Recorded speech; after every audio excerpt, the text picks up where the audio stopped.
Thank you guys for sticking with us through that quick break. Maybe learn some new facts in the meantime as well. We were just rehashing the entirety of that picture. One G Bunny had a bottle of Fireball. He was a garden gnome with a bottle of Fireball. Ricotta was the stick with a mouse. Simslo, I'm pretty sure that's Megamind. I'm not 100%. I think Simslo it's like the big blue, like balloon-headed guy. Yes. Vapor was Steve Jobs, like coming in from left of frame. If nothing else, their meme status has improved no matter what. Without further ado, though, we'll take a look at the map bans. Bright Marsh and Bazaar, first two maps off the board in this matchup. Ascension Peak, Serpent Beach as well. Those four are all gone here in this matchup. Surprising seeing Bazaar gone. I guess Virtus.Pro. I like Bazaar. Bazaar is a really fun map. I just want to see the new maps. Virtus.Pro does not want to play on it, though. Warder's Gate is where we head for map number 1. We already kind of know what maybe Pittsburgh Knights are going to lean into. Obviously, a little bit of flexibility with Simsaloo. Maybe throw out the Pip. Another team in this league that really enjoys maybe a blaster focus in some of their picks and bans. But this is going to be our first look at how Virtus.Pro maybe change their drafts or maybe they reprioritize here in this case. This is the Knight selection. Keep that in mind as we move forward. Each team guaranteed a map pick. VP will select next. Then we go into loser's pick. Genos will take a seat. Not actually uncommon given today, especially in that Na'Vi Renegade set. They're playing around with that 3 DPS. They're trying to get something figured out on that front. And that was a big part of that composition. In the past, Knights are going to first pick the Khan, despite what I have felt is a very heavy prioritization on Ashe across a lot of different teams. That's true. I mean, it's, again, I think that's the kind of key phrase against a lot of different teams where it seems like there's some teams that still really love themselves some Khan, and I still think he fits. But on opposite sides, so much Ashe has been kind of first pick and first priority. It's not going to be either for Virtus.Pro. This time around, they're going to go Barrack Cassie to start things off. Remember Crunty coming into this league now, another Ruckus player that could maybe come out to shine on a few of these maps. Whether or not it's super viable here on the composition they're building, we'll have to wait and see. But something to keep in mind nonetheless, that it's another player who feels very comfortable on a champion like Ruckus. Got a lot of them out there. Even Moonchopper is starting to kind of toy around with the idea. Again, he wouldn't come to mind in top 3 of Ruckus players in the league at the moment, but it's always good to be flexible. It's always good to add new things to your repertoire. Mr. Arrays will get his Cassie. That and Leon, pretty famous combinations for him. Even Vivian, frankly, I thought he had some pretty nutty Vivian performances. That's true. And speak of the devil, and he shall appear. Ruckus is being hovered, which makes me think there's a little triple tank Tyra coming in. Yeah, it absolutely could lean that way. And Knights yesterday, they lost to NIP first on Bright Marsh and then chose Warder's Gate second against NIP. So Warder's Gate, not a super standard map that we see a lot of teams go to, but Knights, obviously, if yesterday is enough, showing that they feel comfortable on this map. They went Atlas, Cassie, Barrack, Maeve, Damba that time around. None of that coming out this time around, but you're very right in that Tyra's kind of been in this weird spot where pre-MSI and even during, Tyra was this big gem that just fit into so many different lineups. Haven't quite seen as much of her over the last 5 or so games. Kind of surprised, given where this Knights draft is going, that they don't grab Tyra, because I think you could have put a raise comfortably on Tyra, and Fisheko could have played Cassie and is still probably going to be the one on Cassie, given Leon locked in. Fisheko has played both Cassie and Leon, so again, as we get to the first couple weeks of this phase, we really have to sort of reevaluate where everyone is likely to be standing. We've had already in the 5 sets we've played, a lot of times where I'm just straight up confused, bamboozled. I don't really know who's going to be playing what, but it is triple tank Tyra on Warder's Gate for the Knights. I love this, man.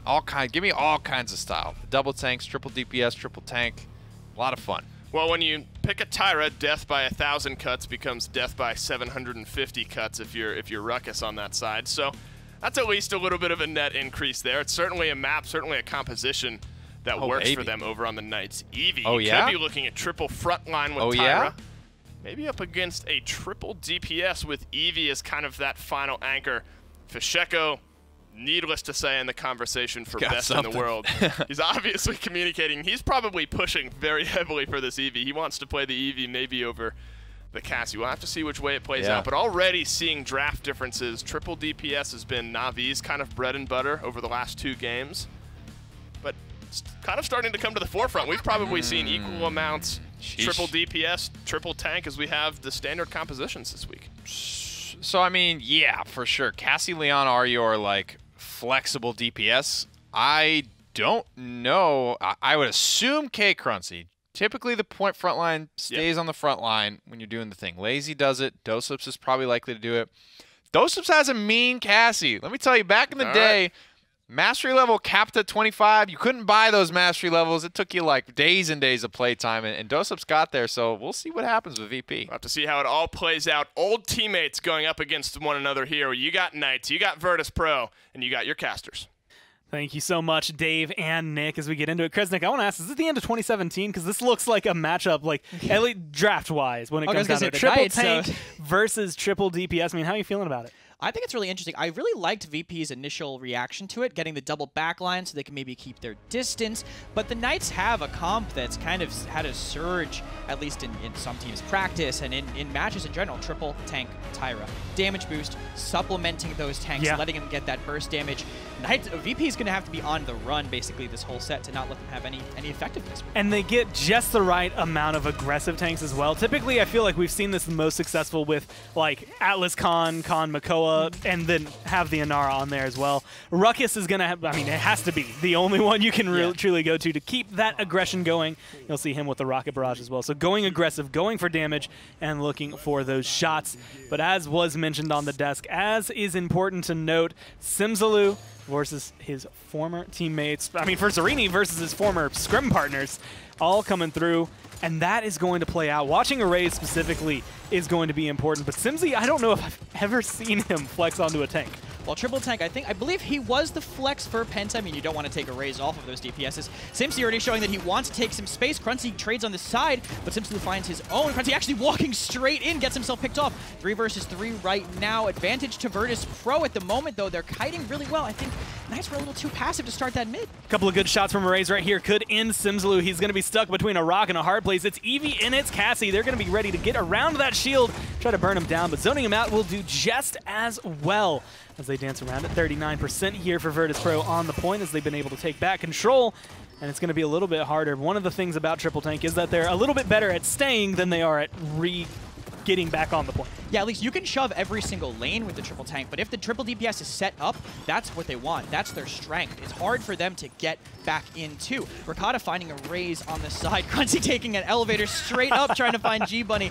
He's backing up too. Actually, they managed to find 2 picks, and they got their Inara Zarini on the point. So it looks like Knights did manage to get set back up here. VP now, it's way harder, I think, to get set up with triple DPS than triple tank. And it's honestly the shakiness. I mean, you could hear some trepidation on the desk. When that Eevee was locked in, it kind of depends on what it is, but Erase seems locked in right now. There's going to be one more kill. G-Bunny, Zarini going down. They trade out Dosip, so you lose your front line, but it's 99 to 90. It's going to be a crossfire, finding the damage wherever it can go. But Ricotta has a little bit more on his plate to deal with right now. It's going to be kills coming up. Red for Virtus.Pro. Vex undying throughout this first point fight, and they're going to be able to capture the point. Yeah, Vex healing his team, keeping them up very effectively. VP had a strong end to that, although they almost... Vishiko, his shot barely went under Ricotta's feet. He jumped barely over, like a little hurdle, end of an Olympic race, but they're setting back up here. Fish finding an Ice Storm onto Ruckus on the side. We'll be able to find that pick. Okay. Pretty free for him, I think. His stat line looking a little better. They're setting back up. Vishiko starting to surround them, which is what triple DPS wants to do. So here's the question I have. You know, as we're getting things started, it looks like Simzalu's in a little bit of a bad spot, but this payload's off to a pretty good start, as things could go for Virtus.Pro. Did you expect to see Cruncy on Leon, of all things? Yes. I expected to see Cruncy on DPS, definitely. On DPS, but I guess that makes sense. I mean, again, they were mentioning on the desk, where would you put Dosips? But I was in love with the idea of seeing Dosips play that Cassie one more time. Just one last time for the Premier League, but it seems like Virtus.Pro don't want to give me that. I mean, Cruncy was a really good DPS in some triple DPS metas back in Europe. From what I understand, I've heard very good things about his damage, and he's showing it, I think, here with that aggression on the first mid. VP looks like they want to set up pushing into this tunnel. Scout lets them find exactly the opening they want. Erase almost uncontested now after that disengage on G-Bunny. Such good positioning. Picks going evenly, but I think VP has great positioning on the side. The shots are going to be really good from up there. Cruncy, unfortunately, going to go too deep. Triple kill for Simzalu, looking to make it a quad dodge right here if he can find it. The angle's not quite good enough for him, but that's going to stop that payload in its tracks. A minute left.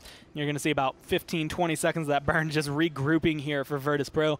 75% of the way pushed, and as you can see, red top the damage. Leon, Eevee, and Cassie, all, I mean, 6,000 from lowest to the highest there on the Knights for the Tyra. So they're going to have to do a little bit more in terms of trying to catch up, but this is one of those teams that has more staying power than it has pushing power. Oh yeah, definitely. Actually, Inflame looks like Virtus.Pro wants to put their foot to the gas pedal here. Fishigo pressuring on the side. They find Zarini with the eminence from Leon. She's pushing 2-2 here. The shield won't last very long. That's all of Khan sustained. Virtus.Pro having a great surround. Rakata's looking for something, but he's looking the wrong way. Mid-fight is next round after it's going to go 2-0. Couple of good shots right here. Going to lock some members in the base. The payload moves forward. Someone jumped off at the wrong time, but they're still going to be able to get it. Zarini, unfortunately, as Inara's kind of slow walking back to the payload, so not going to be able to get there. And that's a pretty swift 2-0. And again, first pick, map pick, all going towards the Knights here.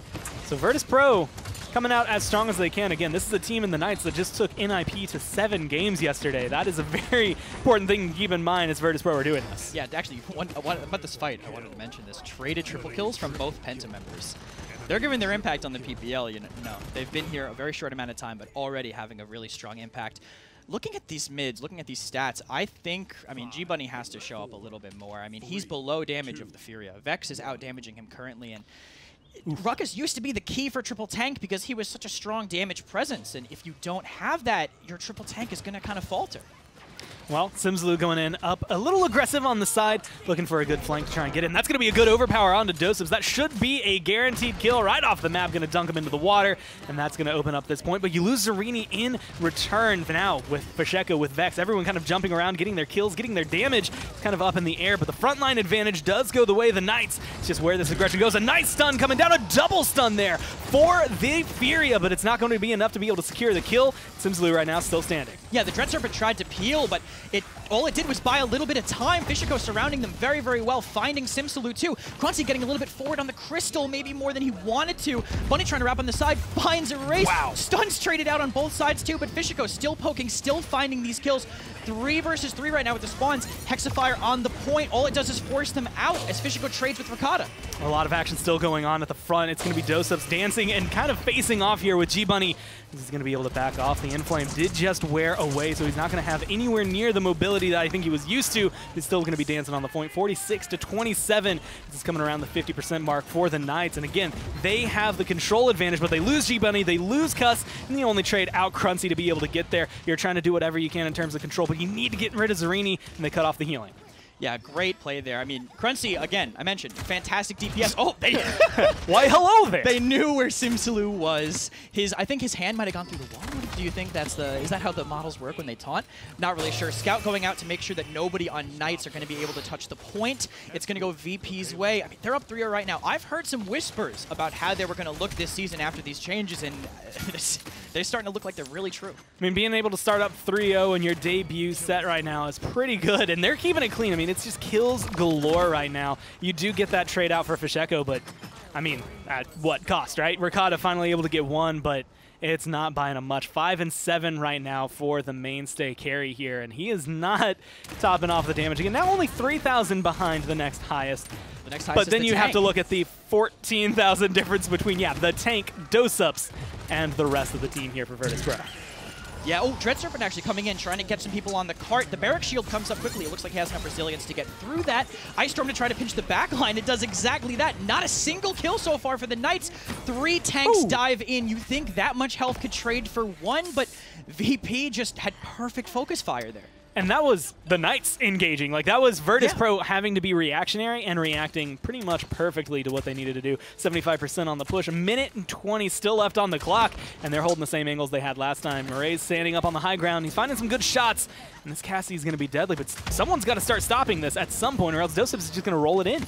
Yeah, I mean, they have to contest a raise. Looks like they're actually choosing to push through the tunnel in the back. They think the back line is the problem, but all it's doing is trading G-Bunny and Rakata's health to almost 0. Bunny might barely make it out. Overpower missed by Simsalou and booped back. That's so much room for a raise now. Fishico should find this kill, and he does. 3 in VP's favor, 0 in the Knights. Zarini finally trading it, but it's going to roll in for a win for VP at this point.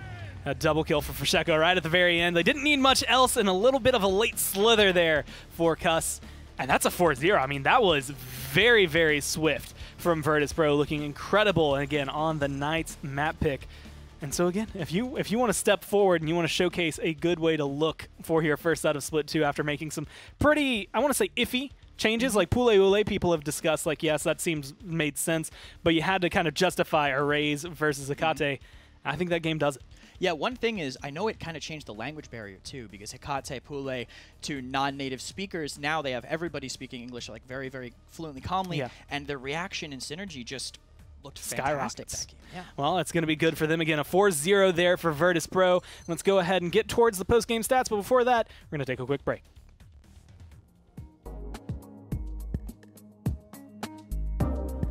Alienware, the official PC provider of the Paladins Premier League.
Welcome back on the back end of a honestly dominating performance from Virtus.Pro. The new roster already firing on all cylinders. 4-0 over Pittsburgh Knights on a map that the Knights honestly performed very well on yesterday, Nick. That was an onslaught of offensive damage that I don't know if the Knights were even expecting all of that. Bring up a couple good points. They did well on it yesterday. It was their pick here today. I'm wondering if it might just be, triple tank Tyra. This map doesn't scream that would be super effective here, but I haven't seen it enough to really, make real concrete opinions of my own on this. I'm wondering maybe it was just a good pivot from Virtus.Pro. It was a pivot that I personally wasn't expecting. We do not see Cruncy, at least in his small stint in the minor league, and what we saw of him at MSI did not really flex onto this DPS role. So if this is just another weapon for the arsenal of Virtus.Pro, then they're all the scarier. I guess it must be. I mean, you look at the status of the new guys and where they stand. I say new guys, but new guys on the roster. Yeah. E-Rays kind of popped off that game. Cruncy as well. I mean, the entire roster, you could top to bottom name everyone. You maybe suspected Dosup's going down to the Cassie. This time around, though, he's going to stick with his main tank role. But yeah, 82k damage for Erase, 78,000 for Cruncy. Fasheko somehow the least amount of damage out of the three, but 10-2 and 18. That's a welcome party to Erase into the PPL. Certainly, and performing at the MSI, performing in the minor league now, starting to look good in his PPL debut. Cruncy as well. Again, kind of is surprising to see him play in the DPS. 11 and 6, solid performance. I mean, what really else can you ask from him? Very cool to see this because, again, this really, really bodes well for just the versatility overall of Virtus.Pro. This is what Na'Vi are trying to accomplish, you know what I mean? They're trying to get to the point where they can comfortably run this 3 DPS. Virtus.Pro already looking like they're good, out to the races on it. I am still excited to see them run a more traditional double tank, double backline composition where K Cruncy gets to kind of show his stuff on what made him so special at the MSI. I mean, if that's not comfortable, I'm not sure what is. I don't think you'll see them hesitate if a map modes into a triple DPS composition. Of course, now getting a look at Erase this game, Cassie and Leon were his mainstays throughout all of the MSI. Expect him to perform top tier on all these champions again here in this league. Not much of an example of it right here, but if you want to really nitpick on the opposite side, G-Bunny had a very tough game on the Ruckus of the 3 tanks. I think he maybe had the hardest time. Lots of shield break, honestly, but between a Cassie He's just and a easy Leon. to hit. That's my biggest thing with Ruckus. He's just big, he's just slow, and unless he is in your face, almost surprising you, it's like, I don't know, you're going to get picked apart by Cassie, Leon, and even Eevee's going to be hitting you from downtown. I mean, picked apart, maybe an understatement here in that last game. Let's take a look at map number 2 in this third set of our Friday. Jaguar Falls, and remember, Knights picked Warder's Gate and did not show up to play. 4-0 for Virtus.Pro game number 1, and now this is Virtus.Pro's pick. They have the chance to 1-2 punch the Knights right out of the gate. This is a team that, you kind of hear whispers, oh, these guys have been doing very well in scrims. I mean, there's been a lot of speculation on paper. The roster makes sense, and that's about as great of a start as you look for with a new roster. If I had to guess, I would say Vex and Dosip. Dosip's might be the easiest human being to get along with that I've ever met in my life. Vex, I think, it seems like a very easy guy to get along with as well. And these guys are from the European region. They've likely spent some amount of time playing around Fisheko as well. So not too difficult of a team to mesh with, as long as you can get along with Fisheko. That's the caveat. The other two guys I'm not so worried about, but if these guys are all on the same page, scrims are going well, again, that mentality, the approach to the game, everyone's in agreement. Teams are defined, I think, more by their slumps than they are in their kind of honeymoon phases. I agree. Where they might be right now. Things are looking good for Virtus.Pro after just one game. It's a long set. It's a long season. Hopefully, we continue down that trajectory. That's right. Being tested already are the Knights. They played this map yesterday, against NIP. They lost 4-2. Banned out Atlas Makoa, same as today. They went Genos, Leon, Anara, Ruckus, and Willow to round out. Did not so much go in their favor yesterday. Barrack, Genos as well, and sort of this pool of viable healers. Still very, very strong, but so many teams, maybe Furia is a better fit for us here. Genos has maybe less become I need to plug him into any lineup regardless. Sometimes Furia seems like a better pick. Sometimes Damba, a team will prioritize. The Knights, though, this time choosing Barrack Genos as their 1-2. A little bit of frontline staying power. Of course, that Genos boost on the Barrack. That's just that much extra damage. A lot of ways they could go here. You mentioned Willow from yesterday. I was just about to hop into, we talked a whole lot about her and Lex, and the difference is they are both coming back into the meta, more so Willow coming back, because Lex has never been. But when Willow was back then, it's something Fisher could absolutely crush on. I mean, she's not a very difficult character. The play style that you had to run back in the day when she was viable was arguably easier than the one that you have to run now. You got in people's faces, and you bursted them for more than they could hope to heal through, because Dead Zone was such a core part of your rotation. Right. I think, that's absolutely something VP could look to crush with. Again, this is the first time we're seeing VP this part of the phase. Do they have this Lex in the wheelhouse? Do they have this Willow in the wheelhouse? What does double tank even look like with K Crunchy on the roster now? We have so many unanswered questions with VP. It's so exciting to watch them play. I mean, you're going to assume it's going to be Dosips on the Inara and Crunchy, of course, on the Ashe. Likely then that would mean that Willow goes the way of Fisheko. I mean, I guess you can draw some parallels to the Eevee that he's so good at, high-flying little pixie-type being. I guess that's maybe where the similarities stop. Not quite as much blink in, blink out potential. Rounding out with the Vivian for Erase. Erase his mainstays throughout MSI, as I said before. Really the Leon, really the Cassie. Some few outside examples, of course. Don't remember too much footage of him on the Vivian, but I can't imagine it's too much of a far off skill-wise from where he was at. Jumping out of me, I remember the game on Bazaar where he's holding this corner. True. And just absolutely crushing it on this character. It's something he's very comfortable with. It's a double shielding frontline composition from the Knights. Vivian is the absolute thing you would prescribe to get rid of that. As well as currently there's nobody that's going to overwhelmingly get in her face. Maeve might change that a little bit, pouncing through shields and things of that nature. But overall, I think the Vivian pick should be in an okay spot. Well, you get your first look at the traditional, I say with quotes, double tank healer, double damage dealer from Virtus.Pro, answered with a little bit more of the same from the Knights. I guess you kind of have to reserve judgment until after this game because we haven't seen this new Virtus.Pro roster play it yet. But do you think, in theory, the lineup that Virtus.Pro has drafted and the players they have should work? It's gonna work for sure. I'm very biased because I'm so excited to see that draft because I haven't seen so much from them yet.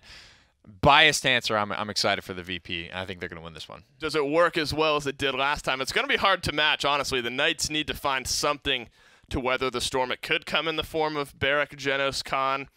You need Maeve to be mobile, pounce on the Willow, somehow win some of those trades. Leon as well has got to be firing on all cylinders. I don't know how they initiate these fights. You know, there's no Dread Serpent, Seismic Crashy you just sort pick of somebody stuff. with overpower. Hopefully it works for It's a pick him. composition. You get a good snipe, you get a good overpower. Things could tilt in the Knights' favor, and they need a little bit of that right now. 4-0 was game number 1 for Virtus.Pro. Can they do it again? Let's send it down to your casters to find out.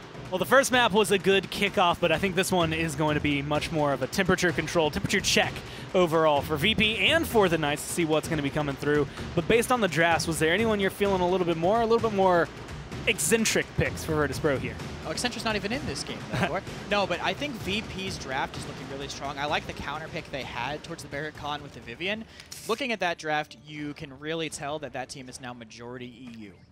That is like a very European draft, right? Ying, healer, Inara, comboed with it, Vivian. Poor Vex and Dosip are sitting there like, we got our freedom flags now, brother.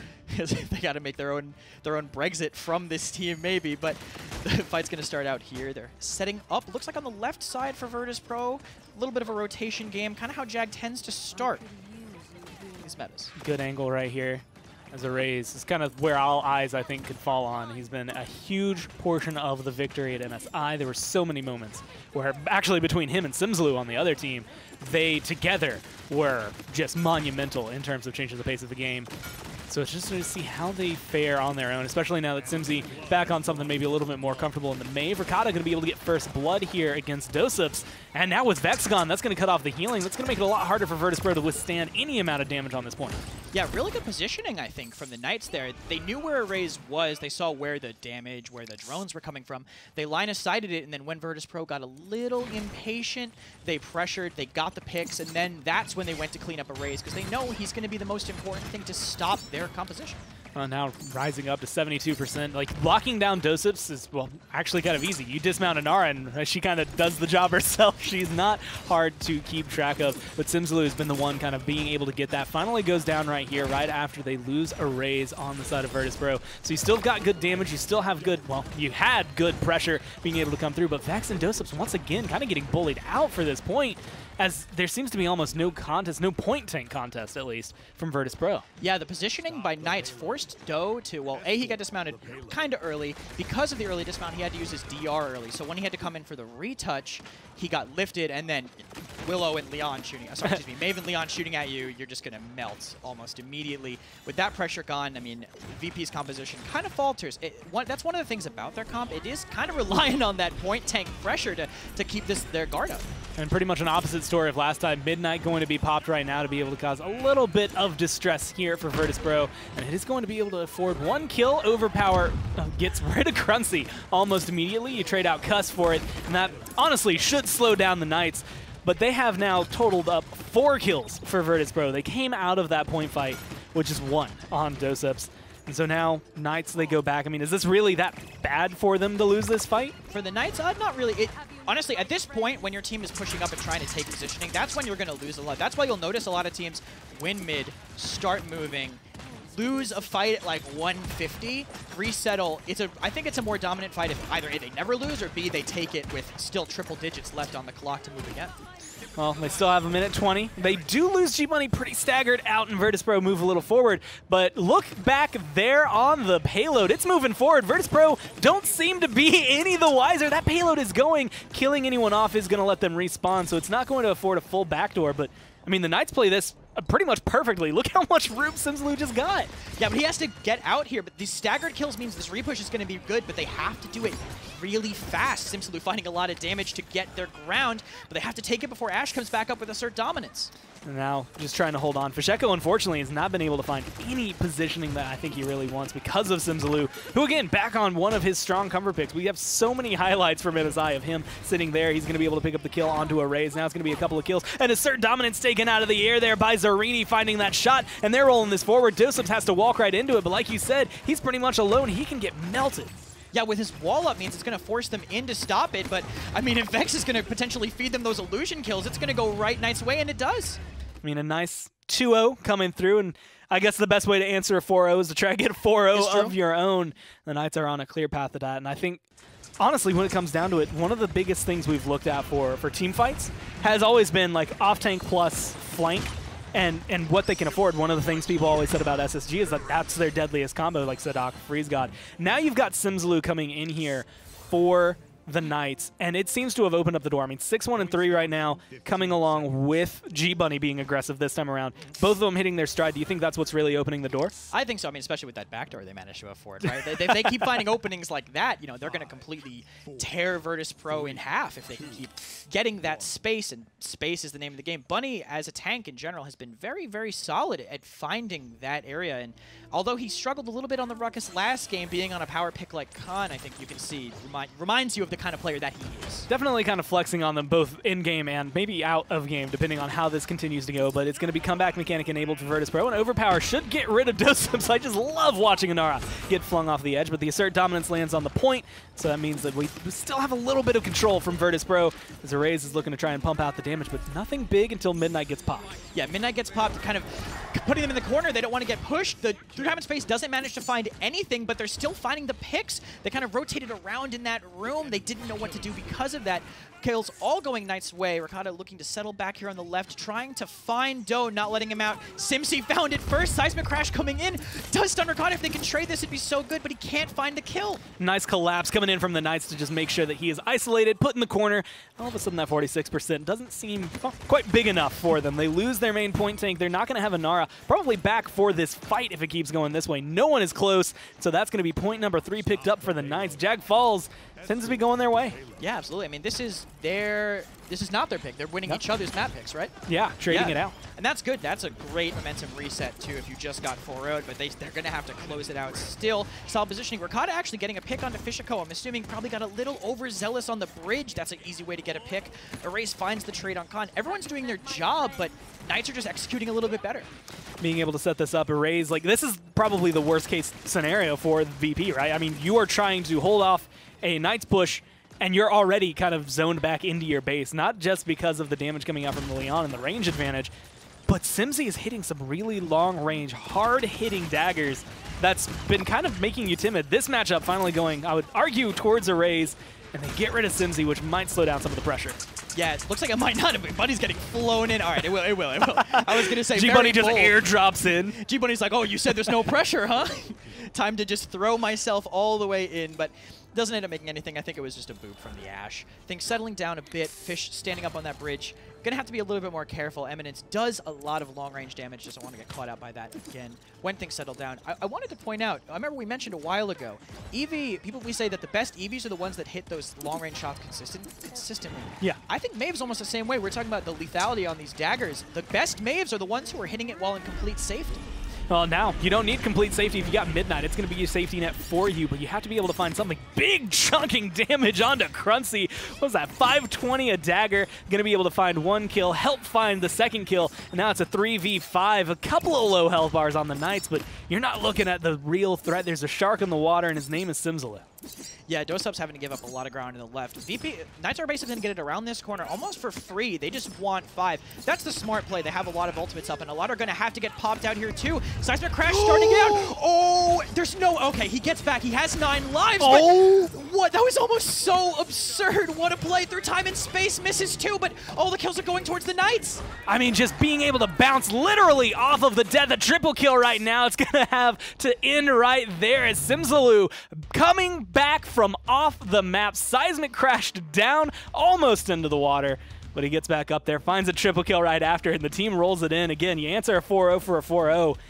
Outside of the fact that Simsalou just made an insane play, what went wrong for Virtus.Pro there? I think the Knights, they just played around the Vivian and the Willow really well. I think they just knew what the weaknesses were going to be. Again, Ricotta finding those picks, line of sight on the Vivian. The composition was just played a lot better, I think, for the Knights. I want to watch replays of that Maeve getting back on that map. I genuinely, like, I didn't think it was going to happen. Like, even that second jump, I'm like, all right, I know you're Maeve. I know you're next to a wall. I know you're going to get a little height. There's no way. The minute he landed on the rail is just like, okay. Simsi, like, if you don't win this game, if you don't make a big play after that, maybe you feel bad. But that was incredibly big. It was amazing to watch that coming down from the Knights. But just stay tuned. There's still more of this set coming forward. We'll be right back after this. iNap, powering the control room for the Paladins Premier League.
Well, as fast as Game 1 went by the wayside, Game 2 was just as fast. Both teams have now taken each other's map picks, both in the same convincing 4-0 fashion. It worked a little bit, Nick. You were supposed to pick the map that you want to win on. Yeah, right. Not the map that you're going to get. What the hell, Bobby? Absolutely slapped around on. Both teams 0 points on the maps that they've picked up to this point. We figured maybe the Virtus.Pro lineup would be able to hold its own, and I still think that draft has plenty of merit. But the Knights were just playing on another world this game. Simsalou, you know, had the flashy plays. Ricotta with 67,000 damage. Yeah, Rainey with 55,000 as well. Nobody on Virtus.Pro could really get involved this game. And I think a lot of value from the Genos this game. Everyone I look at across the Knights benefits a lot from, I mean, who doesn't really at the end of the day, from being healed and receiving 15% more damage, but they utilized it very, very effectively. Even G-Bunny getting in there and fragging out. That's a big kind of note for me, especially given how what few sets we have of Phase 2 have gone so much priority on Ashe, the Knights, and specifically most likely G-Bunny making that call of like, nope, I want Khan. That's what I want to do here. Yeah. Thank you very much. Don't want Ashe. Not for me. And kind of like, you know, putting his money where his mouth is, making it work and making it valuable, having picked it up as early as they did. And there's been, again, sort of to rephrase that in a different way, is that people have almost not necessarily looked down on Khan. He's still a high priority, pick ban in most games. But now it's almost been like a, well, you need to prove why Khan has been pick banned and why we shouldn't just go Ashe every single game. And I think what G-Bunny was able to do on the Khan this game, very impressive. And Simsalou as well. Some beautiful plays down the stretch here to seal up this game. This is why you add Simsalou. The ability to do little things like this. Get stunned off the map, dash on, and then not only get 2 kills, but make it 3. That might have been the only place on any of the maps in Paladins where that would have been possible. Not only is that kill volume super low, but the rocks kind of slow you down as you fall. We saw a very cool play in MSI from that as well. Xentra, as he was dying, threw up the wall and knocked Phoenix off in the exact same spot. And you got to see his just silhouette slowly and sadly fall down. Almost like I just went and saw the new Lion King, and you know, he's looking like Mufasa falling off that cliff. Brother, no, man. It's tough. It's tough every time. That is tough. Simsalou, beautiful play there down the stretch. His teammate at MSI got a kill that way. He saved his own life. Got a triple kill, won the game. And now you wonder, it's a good corner for Penta. Where do we go? Yeah, it's a beautiful corner from Penta. Where do we go from this point? The answer is Splitstone Quarry. Now we're going to losers pick. So Virtus.Pro, Pittsburgh Knights trading map picks to start. Now Virtus.Pro are going to get their second chance on Splitstone Quarry. We've seen this map a couple times today. Doesn't necessarily bode into anything too out of the ordinary that maybe a Frog Isle or a map like that would. But 2 teams, I think, that'll feel comfortable with what's in their champion pools on this map as well. And what's going to happen on Splitstone Quarry, given, you know, especially Willow, I think she's going to affect things a good bit more than most of the other characters in the meta at the most. On this map in particular, just a big conversation has to be had around her and Leon, both on the upswing. Leon, actually, to the point where she will take a seat for this game. A lot of Leon players in this game. I think Leon is, I mean, she's almost rivaling, if not surpassing, Cassie as being plug and play. There was a while there where people didn't like her, though. Like, I know. Nobody picked Leon there for a good while. Honestly, it was Hecate on Virtus.Pro that was like the champion of Leon for such a long time, picking her, and now she's at pick ban status almost. It's a funny little thing, the funny and fickle thing, the meta game for video games. People's opinions often driving that, perceptions, who's doing well with what. You know, if you can't beat them with it, it might be the best thing at that very moment for that given team, but there's all kinds of especially in a game like Paladins, there could be tons of OP sleeper loadouts out there that people just haven't been able to put the pieces together on yet. But that's the fun of it. That's why you keep coming back and logging in every day. Well, Genos Maeve was potent for the Knights in their 4-0 win on the last map, and they're going to go back to it here as well. Simsalou, of course, the flashy highlight play that we saw. And again, not even the most damage in the game. Ricotta had a great game last time around for the Knights. Erased, there were a few moments on the Vivian where she kind of stood out, and you're like, wow, this is why you pick a Vivian, but kind of fell by the wayside. The offensive onslaught from the Knights, just a little bit too much. They're going to add a Cassie to their lineup. They're going to take away the Leon, pick up the Cassie. I think that's smart. Not only is Leon, you know, very good, Ricotta's very good on both of those champions. and so is Raze. So getting him on something comfortable like a Cassie, I think, is very good in this sense. For sure, in this Leon ban, trying to put that under the microscope a little bit might be VP. I was going to say wanting to pick Willow, but given how this draft has gone so far, I don't know why I'm just smelling an Eevee more so for VP. For Fasheko, I think that's his comfort pick, more or less. I think it's still his favorite character. We'll have to see. Willow was here for just a little bit of time, so maybe not time enough to steal the heart of Fasheko. Last couple of picks coming up for VP. These questions will be answered as they need their support still, as well as what I assume to be another flanker. Again, kind of for the same reasons the Renegades needed Furia. I think the VP also needing Furia in this case. Virtus.Pro actually went Ashe Inara last time around, whereas Knight's first pick Barrack. So both teams trading Barrack first pick over the last 2 games at least. Sort of an interesting thread that maybe will continue throughout all of this. Honestly, Ashe Khan being picks 5 and 6, I guess, is more interesting to me than anything else. Obviously, the Knights then put Genos Maven in a higher priority slot than what Virtus.Pro brought. I think Barrack maybe opened things up. Oh. Forget what I was talking about. Let's look at the Buck. We've seen a little Buck this week, and I don't think it was very good. If I'm remembering correctly, the Buck just kind of fell flat, didn't it? Yeah, Desert. it was feast or famine. There was moments, certainly for Mutu, where he kind of killed everybody, and then there was a couple moments where he killed nobody. As to why, I think Buck and Maeve, frankly, outside of the way that they auto-attack, are pretty similar. They're both high mobility.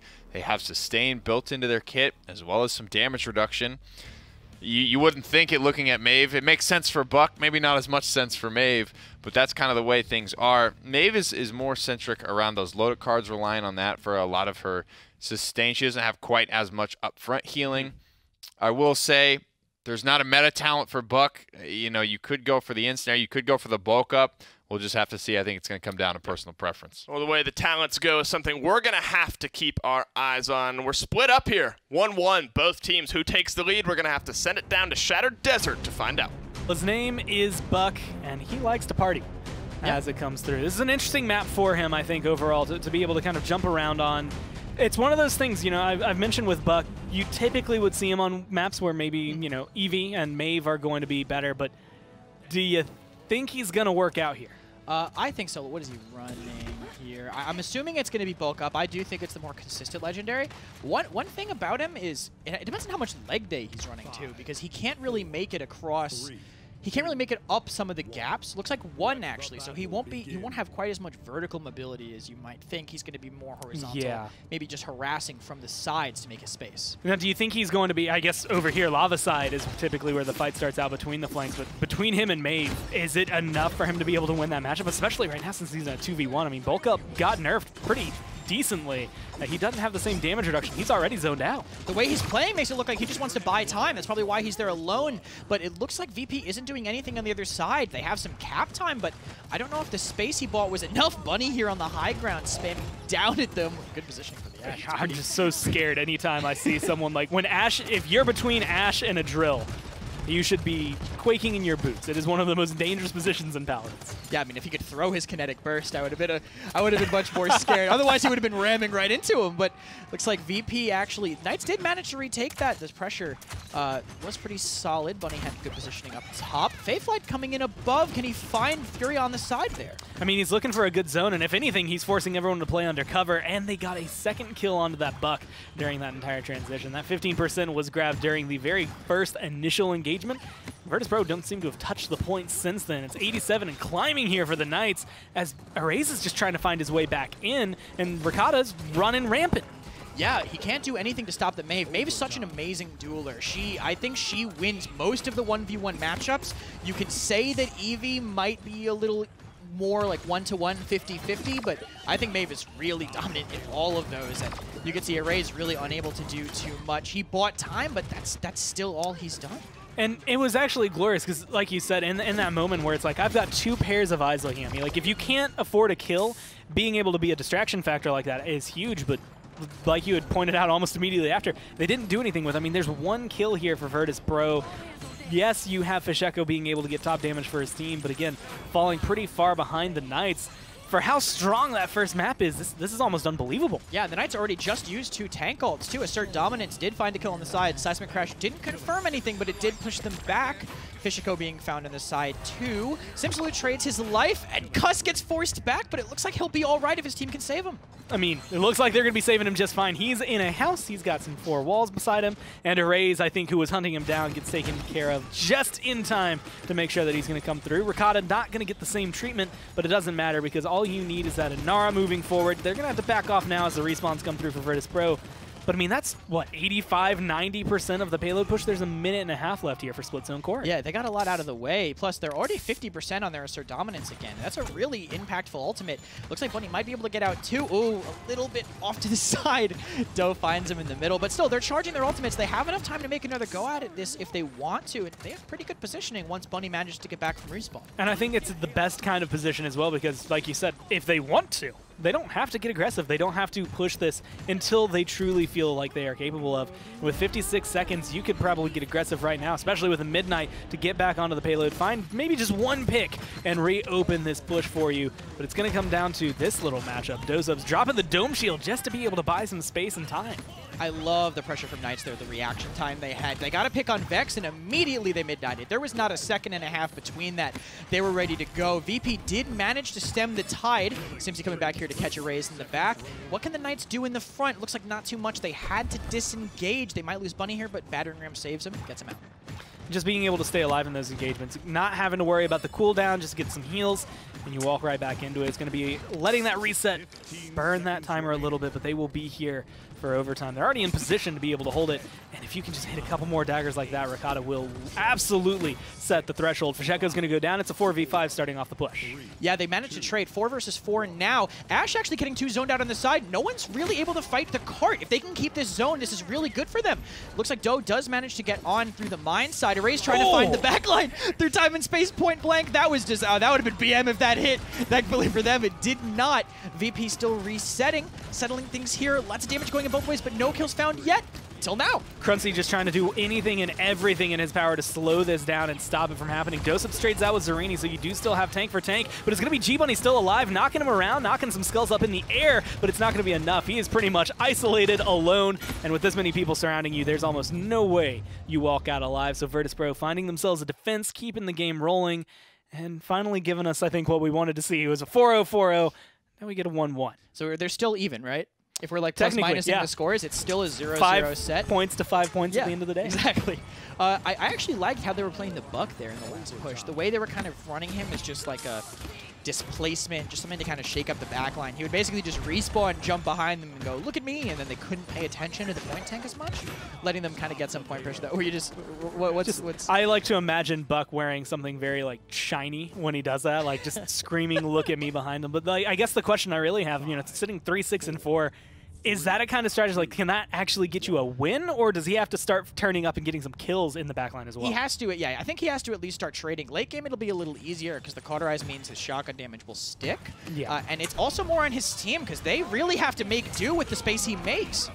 Well, if there's going to be an overpower, it's going to be a nice toss, but it's not going to be able to get the kill. Instead, Cruncy goes down, not going to get the bang for his buck on that ultimate, and now Dosub's isolated. Does find a return kill, but is incredibly low as he's trying to go down. Did recharge his Dome Shield, does drop it, but Zarini is fully in control. A nice seismic crash, but he's stuck between, I guess, a rock and a buck, and he's trying to find these shots. The headshots are big, but it's just not enough from Arrays. Yeah, he didn't manage to contest there, and really good. I actually liked Doe's cooldown usage there. He kept himself alive as long as he could, but I mean, when you get seismic crash in front of an entire team, you know, your barricade timing will only do so much to keep you going. The Knights do end up winning that fight. They have really forward zoning too. Simsalute just spamming into the mines. Ricotta doing the same, and it's going to go Knights' way.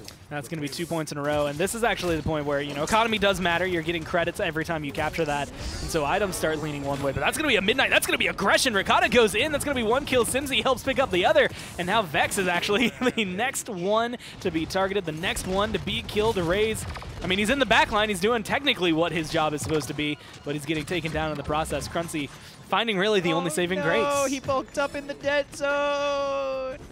I hate when that happens. Feels bad. When you're like, you're not thinking about it because like the Willow's already been killed. You just gotta stay alive. Still kind of floating back up a little bit. He got the DR.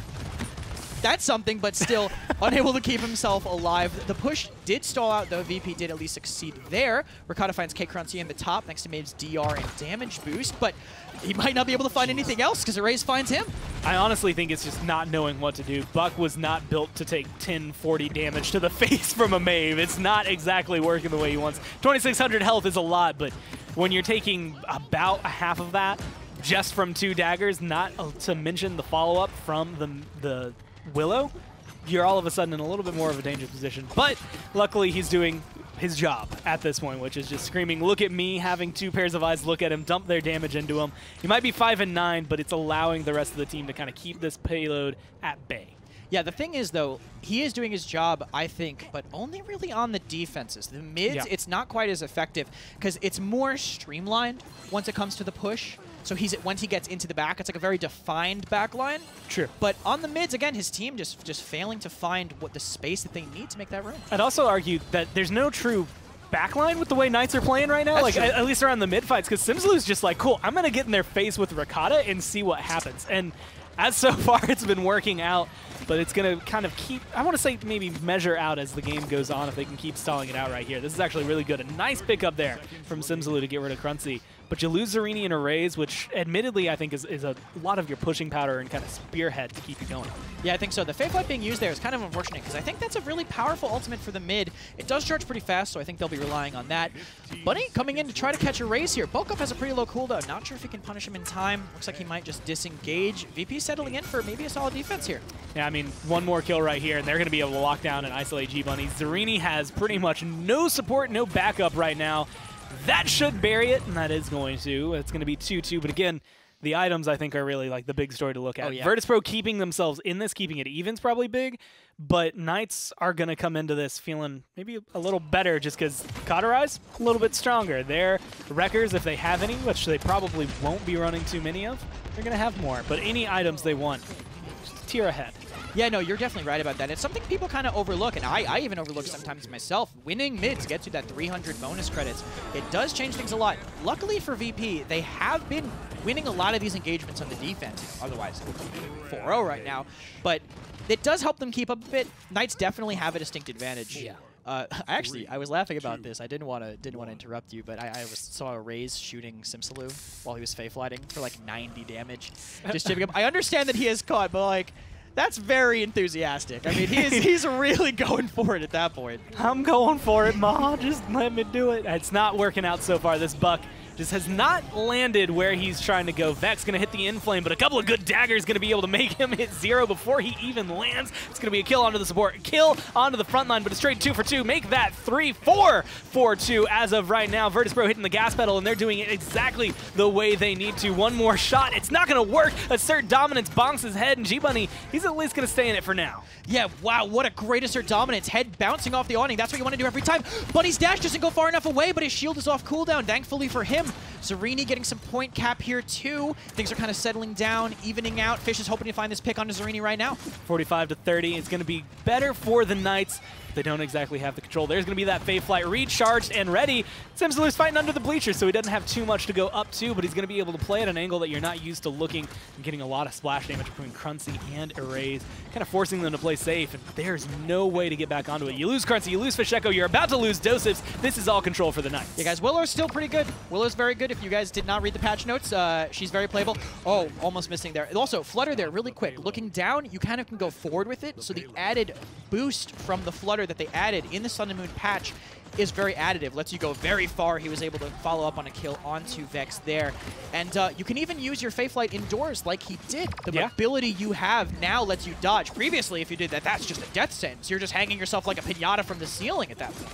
And it's just small little movement changes, honestly, that have brought her back. No big buffs to any damage. I mean, the 40% versus 30% is helpful, but it's not going to be, like, game-changing overall. But it is definitely allowing them to find a couple more kills. Dosip's going to get one return. Now you trying to burn through that bowling ball. One more hit, one more kill. But you're trading 3 for 3, 4 for 3. You're still going to get some zone on the payload, but I don't know if it's fully worthwhile.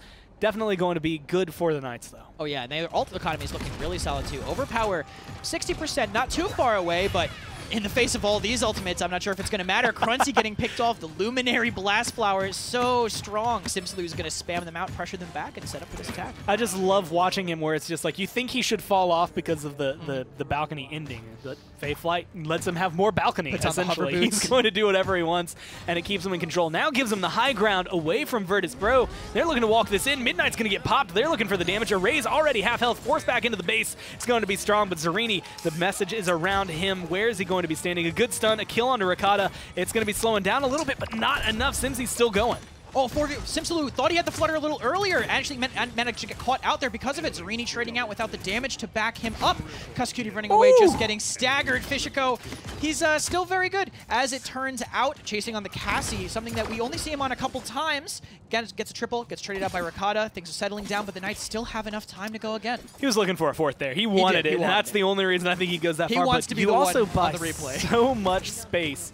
Oh, you know we got that one already for you, Fisheko. But the question is whether or not they can do anything with it, right? You get that triple kill. It's monumental in terms of stopping things. There's still 20 seconds left. They're going to be able to get overtime. They're setting up for this. The Knights are ready. They don't have any ults, so you do have Dome Shield. You do have Overpower.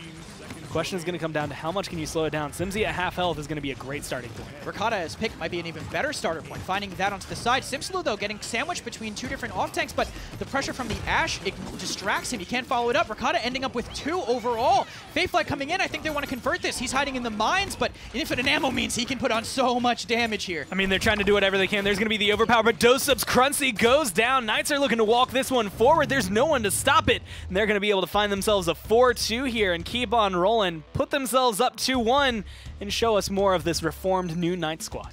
I hope his team is very strong, because when Bunny's going around shaking their shoulders and stuff, I think he's a pretty buff guy. These new members might not have been ready for it. Seems like they are, though. They're all right sitting back down, maybe recovering. How they actually figured out some of these new drafts was they just shook them so hard that their brains kind of wiggled around in their skulls. Willow fell out of Simsaloo's ear. Willow? Like, oh, she can finally stretch her wings. I mean, as Dave loves to hear. Did incredibly well throughout that. Ricotta did as well. So was the biggest flaw for Virtus.Pro the buck, or was there more flaw kind of executing just the entire strategy? I think they could have won with the buck, but I just think they got countered pretty hard by the draft. I mean, the dead zone on the Bulka means he really can't get too much. Not just that one moment in particular, just all around. They had too many ways to deal with him, and I don't think not enough ways to deal with Fae Flight. I mean, it's a set. That's all I really have to say about it. 4-0, 4-0. We end this one at 4-2. Virtus.Pro look like they're holding on to it, but it's not quite been enough for them. Find themselves up 2-1 for the Knights now. So I want to know, you're looking at this. You've been on pretty versatile maps so far. I mean, Jaguar Falls you can kind of take out, but you've seen Warder's Gate, you've seen Splitstone. Should Virtus.Pro just take it back to normalcy? Like, just go to, or normalcy, just take it back to, like, Bright Marsh and choose a standard comp? Bright Marsh could be good because it could be snowbally. It's a good way to reset the momentum after a loss like that. I think it's banned here, though. That's going to be the problem. Just remember that one. Either way, it's going to be good. It's going to be good for the Knights. They find themselves up 2-1. We've got more of this set coming right back after this. SteelSeries, the official peripheral provider of the Paladins Premier League.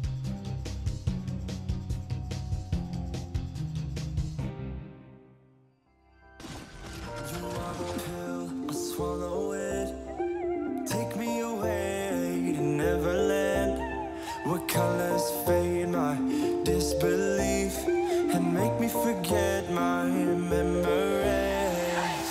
Rent a car you can't afford, put on a song that we both know, let your hair out in the wind,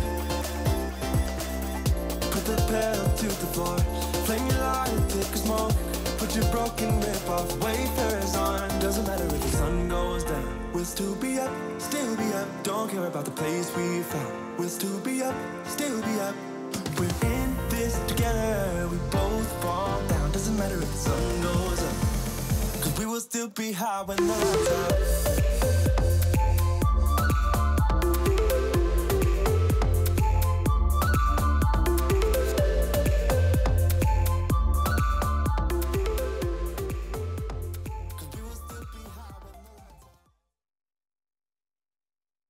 As for sticking around after that break, again, the trend of a team losing the map they pick continues, but the trend of 4-0s does not. The Pittsburgh Knights win Virtus.Pro's pick 4-2, of course, on Split Stone. Corey, an interesting wrinkle before we look back at that set. Moving into this one, Virtus.Pro have actually elected for second pick. Not something I guess you see all that often. You know, you pick the map, you get first pick. This time they've actually elected to pick second. Prior to that, we take a look back at what we saw in Split Stone, Corey. I think Ricotta had a great game, and I think you said it pretty well. On a champion, he's not really all that – we're not used to seeing him play. Exactly. It's kind of a new thing added to the repertoire, and that's something I think a lot of hit scam players have had to do. They've gone through somewhat of an identity crisis where, you know, off tanks, everything was viable. He ends up 20-9 with not a ton of damage, which just speaks to the efficiency with which he was moving around the map and effectively assassinating targets. Quick note, Erase hung in there on Buck. Definitely didn't quite take over the game. Fisheko can play Cassie, but doesn't most of the time as well. These were kind of stretch picks for Virtus.Pro. Maybe that had something to do with them not really looking like they could ever find their footing, but you look right back at Ricotta, Cat Burglar, Luminary as well. He is crushing home these daggers. 580 a swing. That is big damn. Yeah, and 19 and 10 for Simslu on the opposite side as well. I mean, you talk about a 1-2 damage punch. This is something that we saw Ricotta and Simslu do yesterday. Again, they lost to NIP, but so much of what kept them in these games, yeah, man, on top of, you know, Vex and Doe and the rest of Virtus.Pro anyway. G-Bunny as well, throwing his name in that mix. It's just the Ricotta-Simslu damage duo is, I think, something we need to start getting a little bit more used to seeing pop off in some of these games.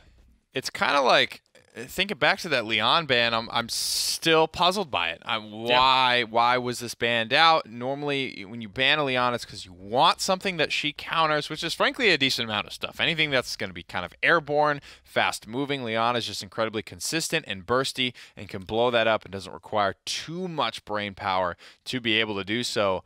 They ban out this Leon, maybe to get it away from Ricotta, but he looks even more comfortable maybe on the Maeve. Yeah, I guess. I think DPS is in a spot. Off tank is not quite there yet, but we might get close at some point in Paladin's life cycle. There's just too much viable out there for damage. I think really banning DPSs is when you want to pick something they counter. I don't really think there's a lot of other viable ways to go about that. Picking up a Buck and a Willow there, it's, you know, there's so much there for VP to kind of look back on it and wonder as to what they were going for with that one. I expect them to change up their bans in this draft. To that point specifically, quick thought, are you surprised they didn't go with something like the Eevee in that sense? That's why I'm like, they must have been looking to pick up this Willow, maybe pick up this Eevee, because they banned out this Leon. I'm like, again, it really did confuse me. Yep. In fact, they could have used that Leon. Yeah. I think it would have been better to probably have a Raze parked on that instead of the Buck, countering out this Maeve and the Willow. 2 birds with 1 stone. Well, remember that Virtus.Pro, this is Virtus.Pro's map pick, but they've also elected to pick second here in this draft. Knights, you said it, Simslu, he's feeling comfortable if he ends up going on the Maeve. Ricotta, though, he just showed us that he can play the Maeve with the best of them. So that's that flexibility you look at. You don't know which guy Maeve is going to. Geno Strix, you know, Virtus.Pro again electing to pick second here. They want to stack that Geno Strix on top of one another. Maeve already maybe making that Strix a little bit uncomfortable. These drafts are flying by. 2 teams, I think, that have a very clear-cut plan going into this one. Well, with both snipers open, you wouldn't be surprised to see Ricotta on it. We had a very fun Timbermill game between Rock Monkey and Ricotta last phase. Both those guys incredible on the sniper. Strix, we made a big fuss about it at the end of the MSI when Erase took it away from Tenor to put away the tournament on Frog Isle with it. The most famous map and Tenor's favorite sniper as well. So Erase is absolutely capable of performing on this pick. Very excited to see it. Hopefully we get to see a little scope v scope fight between him and Ricotta. Those are always a lot of fun. And Timbermill, Frog Isle, those are the only maps you're really going to expect to see it on. We've only gotten to see Frog Isle once. This will be the first time seeing Timbermill this split as well. And Arleon rounding out the top 4 for Virtus.Pro. Get themselves a little bit of a double direct damage. Looks like the Knights are going to offer themselves the Kinessa and Damba picks as well. Nick, you might get your wish here. You might get a little sniper versus sniper battle. The Strix Kinessa, it's largely been said that that's I guess just sort of a personal preference. Maybe Strix has that quick swap damage. Kinessa, maybe a bit of a higher ceiling, I should say, if a fully charged shot hits a couple of times. In this case, do you think Genos pairing with the Strix is enough to give the edge to Strix in the sniper battle? Yeah, I think the super popular loadout card, Roost, damage reduction while scoped.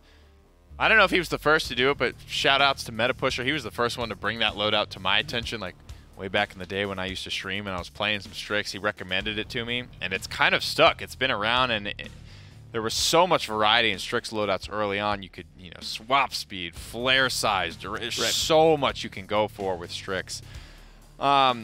I really do like the Genos Strix. I like the theme of this comp for VP. Yeah. Get an R, get something solid. That's not your win condition, though. She's going to be able to hold her own better than any other point frontliner out there in the wild. You're picking this Genos because you want Strix Leon plus something else to win this game for you. And it's an interesting combo. I mean, if you really want to microscope in on this sniper battle, the way it plays out on Timber Mill so often is they'll be looking at each other. You know they're going to be on that opposite roof from you.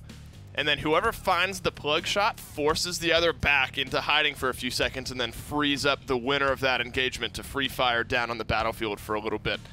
And that's honestly telling, in telling of which way the map is going to go. If Strix is able to win a few of those engagements, puts him up gimme. a little bit more. Nick wants it. Let's go, Nick boys. gets it. We freaking take those. The new talent Andro has been, you know, up in some question, but you're going to get it here. Triple DPS and Androxus. I don't know who's playing it, though. That's the thing. Those are all Array's characters. I wouldn't be surprised to see him on any of those. Fishy played Leon earlier. He raises on Anara, probably. Kidding. Dosups is the one who we were wondering if it was maybe on Leon. Crunchy. Okay, Right, so we Crunchy can agree would be on that. Leon. Between I don't know. Fasheko, Strix, and Droxus for Raise. I'm gonna guess. I'm gonna guess Array's on Andro. I'm gonna guess that. Well, maybe that's a difference maker. Maybe it's not. What we do know is Androxus is in this game. I'm sure the casters are excited. Let's find out. I'm absolutely excited for this one, trying to figure out where, and I guess who this Androxus is going to be and where he ends up. I mean, how do you feel about him? I think it's going to be Fish. You know, he plays like the Eevee, he plays the Maeve. I think they'll just give the flanker to him. I don't even know if it's going to be the new Legendary, to be honest. I think it could still be Godslayer just for some consistency. We'll have to see. Only time will tell. As we go to Timber Mill, sniper battles galore. That's what I'm truly excited for. I always love watching Ricotta with a scope on his screen. But it's going to be maybe a momentum stopper here for Virtus.Pro. That's what they're trying to do. And that's where this Androxus is trying to get it. It's going to be steady aim, and it's going to be Crunchy. Not only make it a huge flex onto the Leon, but now making it, I would argue, an even bigger flex onto the Cursed Revolver Androxus. So just tell us about this talent and kind of what we expect to see from it. So it slightly improves your fall off, and it makes your fire rate back to what it used to be. Small damage boost. I could see some people falling back to it for comfort. I do think the DPS might overall be lower, but it depends on your consistency with it. He is going in right away, but Ricotta's opening buy of Haven is going to help him out if the pressure's going to be like that. Maybe bites off a little bit more than he can chew. Arrays is going to be the one on the Strix here trying to battle it out. Going to get some good damage onto G-Bunny, but he's going to be able to escape. So far, it's only been the first blood. But, I mean, you have to be scared. There's Ricotta on a scope. You've got Simzy back on Maeve. That's two big carry potential that they could have on the Knights. And it's opened up a little bit, but it's 36 to now 33 there for the Knights.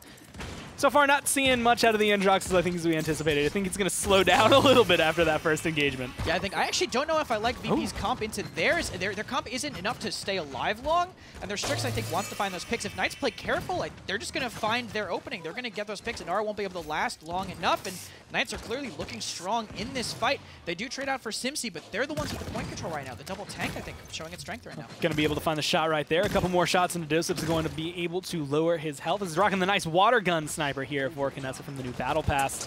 There's going to be a couple of shots. Again, Crunchy's going in about as deep as you can go on Andro. He is far in the back line, going to be going back up towards where Ricotta was going, hanging around here, trying to get some shots into Zarini, and it's actually enough, a good distraction factor and a kill. It's going to pull them away from the point. Yeah, but Ricotta drops down, I think, trying to go to the space that Cruncy had made before. Trying to take advantage of that. Dreadserpent coming in to fear on the point, but they seismic crash in response. Flashbang, so Bunny doesn't know what he's doing. Just the Inara on the point right now, being supported a bit by the Strix and the Genos. Simsi has to touch, but I don't know if the rest of the team's going to be there in time. So well counterplayed as of right now. Simsi going to be able to stay alive. Zarini does get back, does touch down, but is he going to be able to stay alive long enough? Barricade goes up, and he's got his resets, but you're looking at these snipers. A beautiful shot from Raze gets rid of Cuss Cutie, and now Zarini is not long for this world. The healing disappears, and with that, so does the Knights' hopes of taking that point. Goes the way of Virtus.Pro, and while that very first engagement from the Andro wasn't what they wanted, that second engagement got them everything they needed. Maybe it needs to get warmed up a little bit. I don't know how many players. We haven't seen him in 2 days now. That's true. It's been a while. Quite a little bit of time since that. Oh, actually, the Androxysol coming out in response to the Accursed Arm to the Midnight makes him have to disengage. I think that actually cleanses it because of the new changes to Maeve's ultimate. Cruncy controlling this high ground, giving a little bit. Him and the Inara are going to try to lock this down, and it looks like it'll be enough to find a pick. Yeah, in case you were wondering, Androxys, much like Lex, slower fire rate, bigger damage. Going to hit a little harder. And a lot of these players, especially, I mean, at Cruncy, you want to look at it for the old days. This is what you played on. This is what you were used to. And it definitely feels like he's starting to hit that vibe once again. Good shots, trying to chase down Cuss right now. One more is all it's going to take. He's at 500 health. They traded out. Erase is the one that picks it up. Kind of the guardian angel here on the second floor of the building. Teleports right back up. This payload, I mean, 1.5 minutes, it's walking on in. They've got full control. The Knights don't have anything. Yeah, Ricotta is a big part of their pressure, and he's getting more or less zoned out. Erase is looking really strong in these duels. Bunny, though, assert dominance on the high ground, pushes Erase down. That means he doesn't have as many angles as he did before, finding Vex with it as well. Trades are still even, though. If Erase can find some damage, this could look good for them, but I think Bunny has decided to change that. Things are looking very solid for the Knights. I don't know if Owls are endangered, but G-Bunny is hunting them down as of right now, just trying to get rid of anyone and everyone very, very close, but he knew the distance that he had. Does not go off the map. Keeps Dosups kind of trickled out there and cauterized. They get rid of him and Cruncy, and they buy themselves a breathing room. That's really what they needed. Fasheko will go down there, but this is going to be a reset period for Virtus.Pro. Is 40 seconds enough time on Timbermill? It is to at least start a fight, but I don't think they have enough time to set up the fight comfortably, just considering their composition. It's hard for the triple DPS kind of got to scramble in to get set up. I'm actually kind of curious about the Androxys loadout. I want to see what level of Through the Warp he's running, if I could get a chance to see that. Through the Warp 4. That's so we can cross a little bit more distance, plus the reset and the speed. He wants to be moving fast and far, which he's going to have to on a map as wide and vertical as Timbermill. And it's perfect for him, again, like you said, just keeping the mobility high, and it allows him to get into positions like this. Beautiful kill onto Ricotta, looking for another one. Does get Dreadserpent at this time, feared away, killed off, keeps him safe. Cuss going to get credit for that, but they trade out Simsaloo so far. 2 for 1. Virtus.Pro still able to find some aggression, but they are playing against the respawn proximity that the Knights have. What a solid seismic crash, too, to help find those kills. Doe, the solo tank, it does die on point. Great shield by Bunny to block the Enlightenment, but I don't think VP are going to be able to keep this going. Just the double boop off the card, but he actually dashes off to chase a kill. Doesn't realize Fish is behind. It doesn't end up mattering in the end. This is going to go to 1-1. More than likely, yes. Kills going Knights' way. Going 1-1 into the second mid-fight. Cruncy was looking pretty comfortable there towards the very end. I actually am incredibly happy now to see, like, we've gotten both sides of the Andro of what could happen. Is I can run in and just die, or I can run in and get 2, maybe even 3 kills in some of these scenarios. And just being able to watch him go around, it chunks people. So this has become a significant threat. Yeah, absolutely. All these players are, I have a feeling all the players who come on this, once they maybe have that first game, that first death out of the way, they're all going to be back at home. I mean, think about how many of these players have been playing for years. How many of them had level like 24, 25 Androxys? That was the pro pub stomping character for so long until the semi-automatic change. I'm not surprised he looks comfortable, but I'm surprised that he's just doing so much kill-wise. I love it. His assists are only at 2. He's 7 and 6 otherwise, and it's just that moment where, I mean, he's all in all the time. Whether or not he goes in and gets a couple kills or goes in and dies is really what we've been seeing. Accursed Arm is ready, so he might have that burst damage ready, but I mean, he's going onto the side. He's actually getting a huge chunk down onto the front line, but Zarini's going to be able to sustain through it, live through it, and Cruncy is the one who pays with his life. Accursed Arm does a lot of damage, but he is kind of stationary. If they could just shoulder peek him, make it not do as much, they can get those picks, and they do. Point control in the Knights' favor. Doe actually a little bit split here. He might get picked off too, making things look really good for the Knights. barely managing to get away with that Geno sustain, but things are kind of evening out. Knight's still in control. Rakata taking some high ground. Yeah, finally moving back up. It's not often you get to see Knessa on the ground on this map. He's going to be moving forward. A nice little shot just to make sure the headshot dinks true and gets rid of Doseps. Another one there to be able to deal with Fisheko. It doesn't get rid of him, but it stops him from wanting to peek. A dome shield on the point should be able to buy some space. Cruncy goes in for the dash in the overtime, but it's looking like it's going to be a 99 here for the Knights, turning into 100. Unless someone has something to say about it, you see Fisheko maybe going for the dash, but he's not going to touch. He couldn't because of the wonderful Dread Serpent from Cuss. That's something that a lot of good Dombas do in these situations. You detonate it right over the point. If you get it perfect, there is actually no counterplay. There's no way in. Fish dashes in, he gets feared immediately back, won't touch. Yeah. Only thing is maybe Doe walks in with DR, but it's Timberville. There's so much room. There's no way he's going to get that distance. I mean, dismounted at the latest right when he comes into the point fight area, right? But otherwise, it's going to be controlled. Cruncy kind of pushed back onto his final limbs. See Simslu as we see his silhouette. Unfortunately, Cruncy doesn't quite have that, so he's trying to chase him down the old-fashioned way. Listen to the audio cues. He's going to get Void Gripped, and that's going to afford them a kill. But again, they're looking at where that payload is. Coming around this corner. It's a difficult one to break, but it gets more difficult afterward with the nice open area here on Timberville. Yeah, especially if it's a sniper, too. You don't want to have to deal with that. Rakata actually getting pressured really hard by Cruncy. Can Cruncy find the kill? He gets forced away by Rakata's carbine aim. Very strong there. Cuss, though, might have been not getting cover in the right place. They have to hunt down Cruncy, keeping these even, but without heals on Knights' side, I don't think they can keep up this aggression. You might have just uttered a new sentence in the English language of Rakata being able to turn that around with his carbine aim on Knessa. It's just not something that happens too often. I thought I said like some nonsense. Oh no, especially like, against the Androxus. Okay. It's just like, that's just not the way that matchup is supposed to go. You are not supposed to turn it around like that. Yeah, and that's one of the downsides to Curse Revolver, too. Without that fallback of that very fast fire rate, if you miss a shot, that's a lot more time between the bursts of damage that you can give. Well, it's going to be at least enough. Didn't find the kill, but it did kind of keep Rakata on his toes. Eventually, he ends up going down, and now he's trying to figure his way right back into it. But this is like, it's so... This is a defender's advantage map. It's the only way I can truly It's a 4-3 map. Yeah. And so looking for a little bit longer. At this point, looking like it might go 2-2. I mean, Zarini's on the payload, but he's half health and not going to be able to make it to safety. There's going to be a Dread Serpent, but it's not going to be enough to really set anything up or save anybody. It's bouncing back and forth here for the Knights, and they're not really finding too much out of it. They've just lost Rakata. With that, that might be their hopes. They really want to convert this. It seems like they think they have a more, I guess, late-game composition, or early-game composition, excuse me, if they're trying to use ultimates to convert that quickly. Picks are in their favor still, but the respawns are going to come in from VP. Unless they can start zoning those spawn doors, I don't think they're going to have a shot at getting this conversion. Well, they're going to be holding it right now. Overtime going to be started. G-Bunny chasing them down to the high ground, looking to try and find anything and everything. Simsaloo, a couple more daggers is all it's going to take. They get rid of Erase, they get rid of Vex, and with that, they're looking to get rid of everyone else, but they lose Cuss at the same time, and one support's going to spawn back a little bit faster. You have the Accursed Arm helping find some kills. Cruncy with big 2 and a big 3 as he finds that one, but it's still moving forward. Zarini doing the point tank thing, dancing only around this. Has the Dome Shield ready. They might be able to convert. I don't know if they're going to want to use it. Yeah, I think it's more important to have it for the mid. I was actually going to say, how long has it been since you've seen an Accursed Arm double kill in a PPL match? Oh, a year? Like it's been a while. Like, I don't even know if I've seen one this year.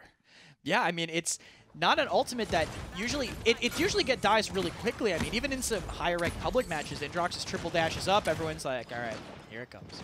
And I mean, in a game with a sniper on the other side, like that's like exactly. And one of the players he killed was the Knessa. I mean, normally that is the telltale, okay, I'm up in the sky, you can shoot me. Hey, by the way, in case you didn't know, I'm going to scream that I'm ulting right now. Hey, Knessa, by the way, wide open? Okay, fine, I'll go for the kill. And Cruncy gets it. He's going to be able to turn that. Coming in, what was he? 7-6 now, 14-10. So being able to kind of keep things going. 7-4. Not quite top of the charts. In fact, pretty low on the damage charts, but all his damage is getting converted into what they need. Yeah, and he's making a lot of room, too. Just by being behind as a flanker sometimes can get more than you think. Fishko pushing on the side, but he gets low, goes right into G-Bunny's waiting arms. A gentle embrace brings him to the mortal realm out of that. Erase actually finding a couple picks here, though. Rakata and him trading. things are looking pretty solid for VP. A couple of good shots you can see. Ricotta going for prediction shots since you have that stealth there for Strix. They're going to go ahead and dash down and look for the dashing Androxus. Unfortunately, not able to lock him down too fast. G-Bunny teleports up, locks him out, and make sure they keep that control. Nice shot trade between the two snipers. But it's 87% right now for Virtus.Pro. Someone on the Knights needs to get on that objective. Even at 87%, though, nothing's out of the question yet, especially if they find these picks, because the triple DPS have a really hard time setting up. If they can get this pick on Doe, this is really big for the Knights. And pick on Doe, they do get still set up here very well. They can't lose anybody, though. That's going to make the retake a lot harder for them, or a lot easier for them if they do manage to get a pick. Well, it's going to be 66 and climbing as of right now. They've managed to get that control and get a little bit of a zone. I think eyes are kind of on Cruncy. Where can he go and what can he find? The boxing match between him and Simsy has not been going his way. And a beautiful Dread Serpent, beautiful shots from Ricotta. That's going to be a triple kill coming up for the sniper right now. He loses his life to Fisheko, but that honestly should be enough to seal the deal. Dosup's standing between 4. There's not much an Inara can do. Dosups walks into the Thunderdome here just to try to get some extra ult charge, I think, for himself, but doesn't really matter in the end. A great fear from Cuss and an amazing triple from Ricotta. Flip it in the Knights' favor.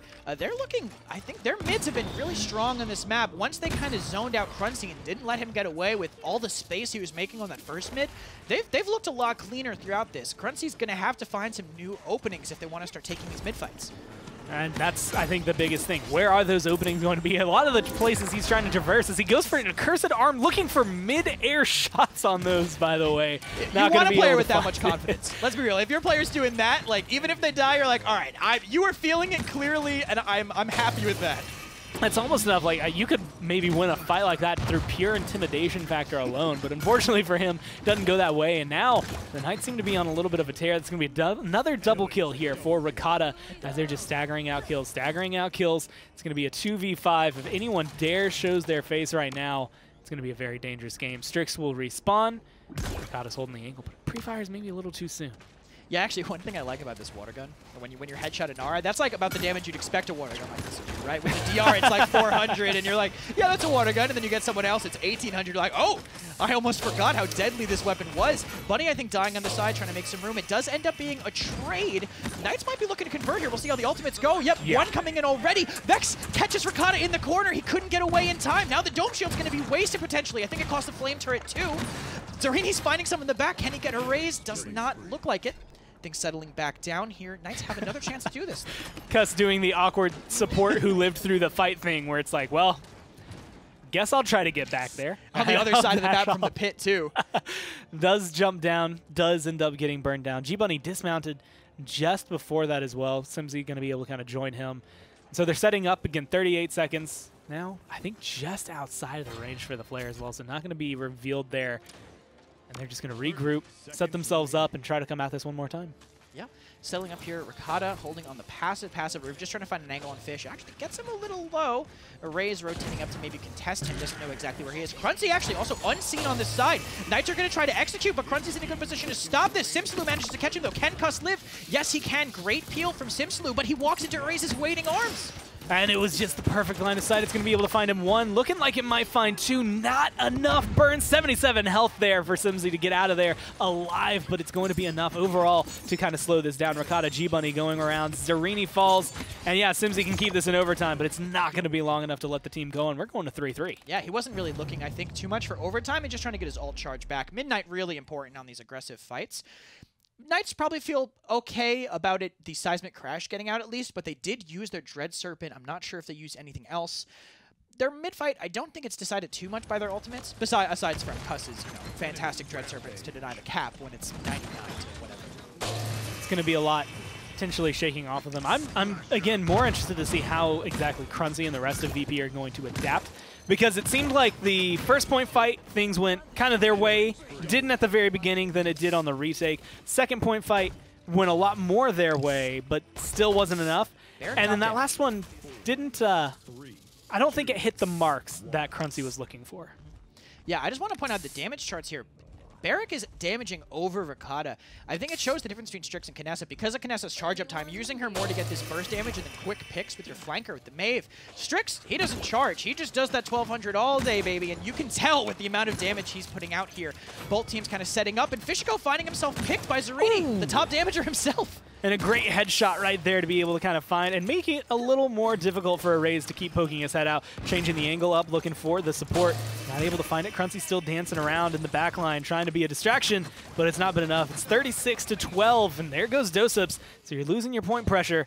And admittedly, on Timber Mill with triple DPS, that's almost all you have. Yeah, really, especially if they can dismount Doe early. Ricotta is aware of where Crunzy is. He saw him backing up into the back line. Simsaloo finds him, but that elusive movement speed boost is going to get him a little further away. Simsaloo still finds it, but they pulled so many people back to deal with this. I'm not sure if they can find this. Assert dominance on the high ground. They catch Fishigo with that too. Probably the worst luck you could have. One ult into a beautiful shot from Ricotta. Now Dosups dancing around on the payload, doing whatever he can, but unfortunately it's not going to be enough. There is no support that can save you from that one, especially not a Genos as a Nara. Vex trying to do anything to stay alive. That overtime timer is going down, and there's no one from Virtus.Pro nearby. You get a little bit of a touch from Cruncy, and with the reversal stays alive just long enough to allow some more touches, but it's just death after death after death. Vex tries to come in and keep it going, but it's not going to be enough, and the Knights find themselves a 2-map lead. Yeah, there's nothing. Once that Headhunter got popped on Ricotta's 0-degree nozzled pressure washer that he's firing across the map with, there's pretty much no way they can get in. That Headhunter, too lethal. They tried to through time and space, and they could not.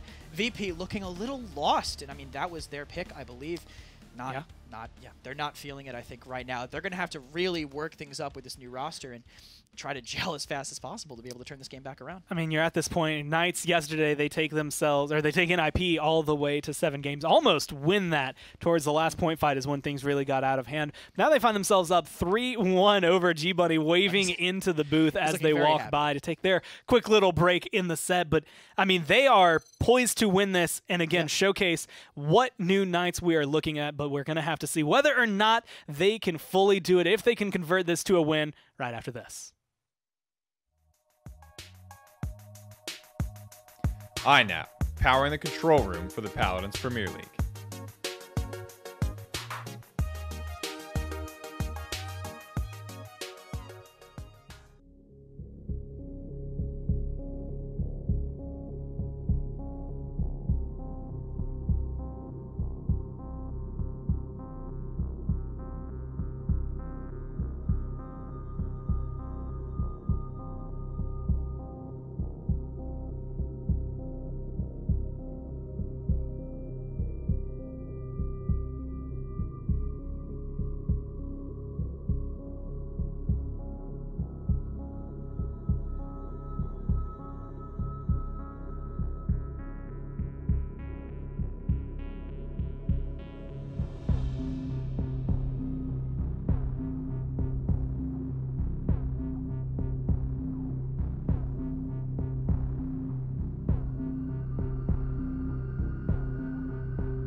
Thank you guys. Welcome back. And for the first time in this set, the team that has picked a map has actually won the map they picked. So, funnily enough, Brilliant. Brilliant. Big brain. Actually, wait, no. No, because the Knights won that map, and they picked that map, or Virtus.Pro picked that map. I take it back. The Not Knights, brilliant. Nobody in this game has won the map that they've picked. Kind of been a theme of the day. Enough. People are winning each other's map picks. Very, very back and forth throughout the whole day, throughout the phase so far. I don't know if this is just people knocking off the rust from the big, long vacation and not knowing how to put away games, or if we are really just in a tumultuous point in the phase where everything's kind of up in the air. Oof. Okay, Cruncy. Yeah, your boy. You were so ready and excited. Listen, well, I did not subscribe to K Cruncy on Antroxus. That's right. You were for sure it was going to be him on the way on. Instead, you get a lickety Raze. Sniping 10 and 10, 15, 17. Only -2. The Died a 15 lot. is good. The 17, less good this time around. I mean, the only couple slash lines in this game really looked good. One of them being G-Bunny. At 18-12, Ricotta had a pretty good game as well. Definitely held his own in these sniper battles. Yeah, for sure. Very, very fun to get to watch this. I think you kind of hit the nail on the head when it's, sniper versus sniper like this. One shot doesn't buy you the kill, but, he's got to just chill back there for the most part, and it just buys you a couple of seconds. I love this gun, too. The sound effects on this one is so, so cool. Somebody in production, that's some painful water. Yeah. Could you imagine getting crushed by that? The super power washer. This is like being the kid on the block with the hot new super soaker in the summer, and you just crush everybody with it. I'm sure Ricotta's feeling that way. Second game in a row we're highlighting him, and honestly, I feel like he deserves it. It was Maeve last game on Splitstone. Corey blew me out of the water with his Maeve performance. I expected him to do well on the Kinessa, so I wouldn't say blew me out of the water this time around, but just proving. I don't know. This is a different look at Ricotta, where I would say in the last split, he definitely had his games. He definitely had his performances, but even just the last 2 days, the 7 games they had yesterday and the 4 so far today, he's been consistently, maybe some outliers here and there, but consistently solid throughout these sets. I think the thing about the Renegades and, frankly, the Knights, and even to some extent Kanga and Virtus.Pro, there's such solid players. It's like it's nobody that I'm really like, oh, that guy needs to get kicked or he's got to go. Right. It's more of just like, man, once this team gets confidence about themselves, like even look at that post-game interview we just did with Hero, where he's like, I was totally not expecting to win today. That's right. But here we are, and frankly, I think that was warranted, expectations. But these guys, the Knights could get very scary once they start to get confidence about themselves. Specifically, Ricotta and Cuss and the rest of them. G-Bunny's playing very well. Frankly, I think he had a great phase 1. To be honest with you, he's been solid on the off-tank role, despite being relatively inexperienced when you stack him up to the likes of Cuss Cutie, for instance. He's really had a great year. No, I think so, and continuing to show a little bit of that here. Virtus.Pro maybe still some of those early growing pains. I mean, the performance that they brought us in game number 1, we thought this could have been a runaway set the way that game 1 went 4-0 on Warder's Gate. And I guess if you're the Knights, you're okay to keep winning, because at this point Virtus.Pro are going to have to keep picking maps, and teams have traded back map picks up to this point. Although maybe now we're at a point where with 4 bans and 4 map picks as well, these teams probably aren't playing necessarily like a pocket weird map strat. I guess maybe they could, but as you kind of dwindle down here, you're maybe expecting everyone's just kind of comfortable on everything. Yeah, there's definitely a lot up in the air at the moment. Specifically in that interview we did with Ricotta and that piece we saw yesterday, they are trying to kind of break their own mold, figure out what's new for them, what's not going to work for them, what else can we absorb into our champion pools and be effective on. And in a set that, it has been this contested up until this point, you're going to have to go there. I think everyone's trying to go there. Everybody's trying to figure out something new.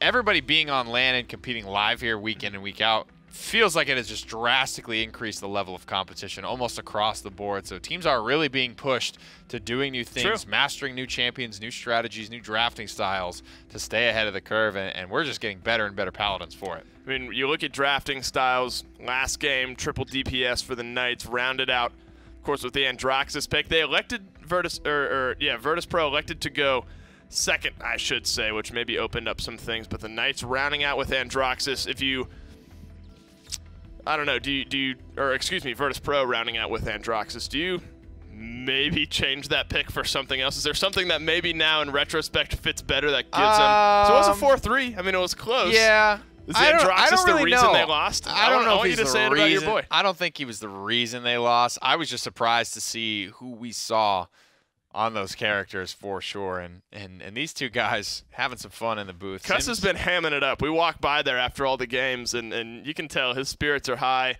I think he's feeling a little rejuvenated about this new Knights squad. He's a winner, you know what I mean? He comes, all of his teams pretty much that he's almost ever been on, hasn't done very well historically at LAN, but online his teams have usually been #1 seed, and by large margins, to the point where they're undefeated at a lot of points in his career. So it's not easy for him to lose. It's not easy for him to be a 7th place team in an 8-team league. Right. He wants to be up there running with the big dogs because that's where he's used to be. So I'm sure he's much happier to just be in the running at this point. He doesn't have to be crushing people right out of the gate, but they are here and they are competing. And I'm sure it feels good doing it next to Simslow as well. They played Dawn Gate together. I think that's a MOBA? That's true. I remember Ricotta. I've never played that game. Because Ricotta was filling us in on some of the history. It was like, yeah, Cuss Cutie and Simslow, they used to game together. They used to game together all the time. And it wasn't in Paladins. It was in something else. And I agree. I'd never heard of or even played the game for that matter. But having a little bit of history, knowing one another. Oh, it is a MOBA. I knew I'd heard of this before. I've not. So you're more informed on that matter than I am. After the Google search. Yes. Well, listen, I mean, you knew it was a MOBA for what it's worth. I'd never even heard the name. Regardless, we're going to get our fourth straight, I should say, Virtus.Pro map pick. 3 straight wins for the Knights after going down 0-1. It is going to be Ice Mines. With Simslow on a team, I think you have to be a little bit wary of maybe a Pip coming through. A very strong blaster player. So much is available here on Ice Mines that you have to keep an eye out for.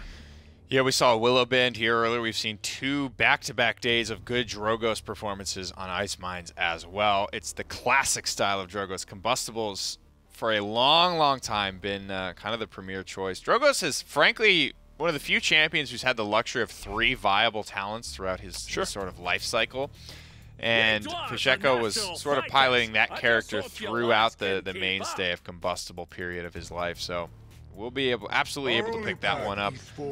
Curious to see if Simslow is going to lean overly heavily on that. While a blaster player, yes, he's not really that way in the traditional sense of Drogos and even Eevee I wouldn't put in his top 3 characters that we've really seen him play and succeed on.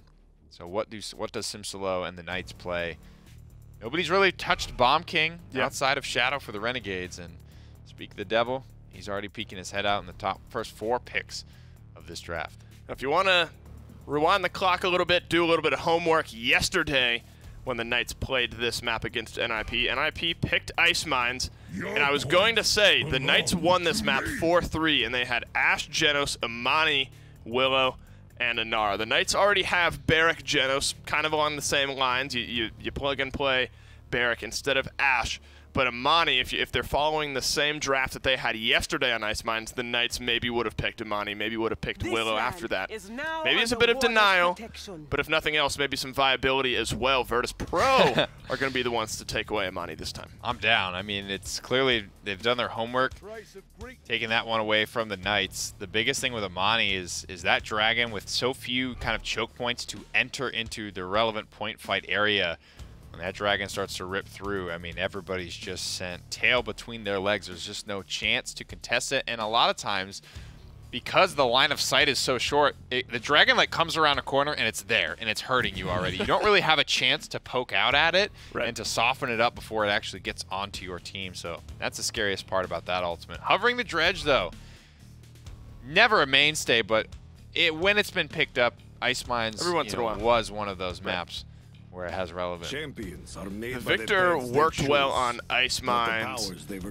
Wait, was that even just earlier today for the Renegades? They had a great Victor play on that one. It was the Renegades. They played Victor on this map earlier today 4-3, and Vocal played it to a T. Grover notably hasn't come out as much this split up to this point, but Virtus.Pro are going to go there this time. They're going to stick with the Willow, plugging Victor in instead of Imani this time to their draft. Willow worked out for the Knights last time as well. Pretty potent combination the Knights have on that right-hand side over there. I think that's enough to round out this game. Frankly, yeah. I think they have, again, kind of like that Jaguar Falls composition. It's a different backline, but it's the same front line with Genos supported as well. All of these characters do very well with additional, in-hand damage specifically. They don't really rely, Willow doesn't rely on ability damage. Victor doesn't really rely on it. I think just getting it done with the left clicks, the Knights are in a good spot. Well, going into Game 5, if the Knights won it, it would have been our shortest set of the week. Somehow in Game 5, can they do it? Let's send it down to the casters on Ice Mines to find out. Well, it's Ice Mines. We're not allowed to have a short day either way. Even if this goes long, I anticipate another 3-3 coming through. But it's going to be interesting to see Imani coming in, Victor on the other side. But Imani's the one I want to kind of zone in on because Erase is the one playing this. When Penta played this during MSI, it was Simsy playing it on this map, though. Yeah, but the splitting ice, I mean, I think stealing their strats? Maybe. Former strats of his former team? How could he have known? But no, Erase, Splitting Ice in general, and the Frost Bomb are very influential on this map. Imani also, I'm going to say kind of a plug-and-play character. It looks like they want to get a lot of value out of that Frost Bomb with Permafrost 4. That thing is going to be going real quick, real fast. Some Eurobeat might play every time he presses right-click, but we'll have to see how things end up. Both teams settling into this mid-fight. And that's the thing to kind of look at. One of the changes that was made to Imani that kind of made her disappear was the fact that her Frost Bomb goes a little slower than it used to, but with Permafrost there, you're going to start seeing it maybe zoom in a little quicker. Maybe not enough reaction time here for the Knights. And Splitting Ice, just the damage bouncing back and forth. It's really, really good poke and a really, really good shot from downtown to be able to find it. Looking for some three-pointers, but he's not going to be able to find any kills. No kills quite yet in Ice Mines. There is a lot of cover, and both teams do have a pretty respectable amount of poke, but Fishiko does find Simslu, I'm assuming with some combustible spam around the corner. Looking to push through the barn there on the side. Now Ricotta barely getting away. Good old sprinty Victor. Just walking himself out of there as all my casual teammates do when they take 10 damage. Things kind of settling down here, though. Erase pressuring. VP, actually, they want to put the foot to the gas pedal here. I mean, they have no reason not to. They're going to be zoning them out. They're going to be getting the kills, and they're going to be getting the point as of right now. It's rising up, but they have no one nearby on the Knights to contest that one, so they're going to take a demanding amount of control here on Ice Mines. And it was really off of the back of one kill. I mean, just a little bit of pressure onto the Victor and one kill onto Simslu, and the Knights disappear. That's one of the things about these high-level teams, these high-level PPL teams. They get one pick. I mentioned this before on Splitstone for Knights. One pick, they're coordinated enough, they're together enough. They go for the throat. They are in, they are pressuring, they're all over you, and there's nothing you can do. It's just a straight numbers health disadvantage, 5 versus 4. In that fight, you lose.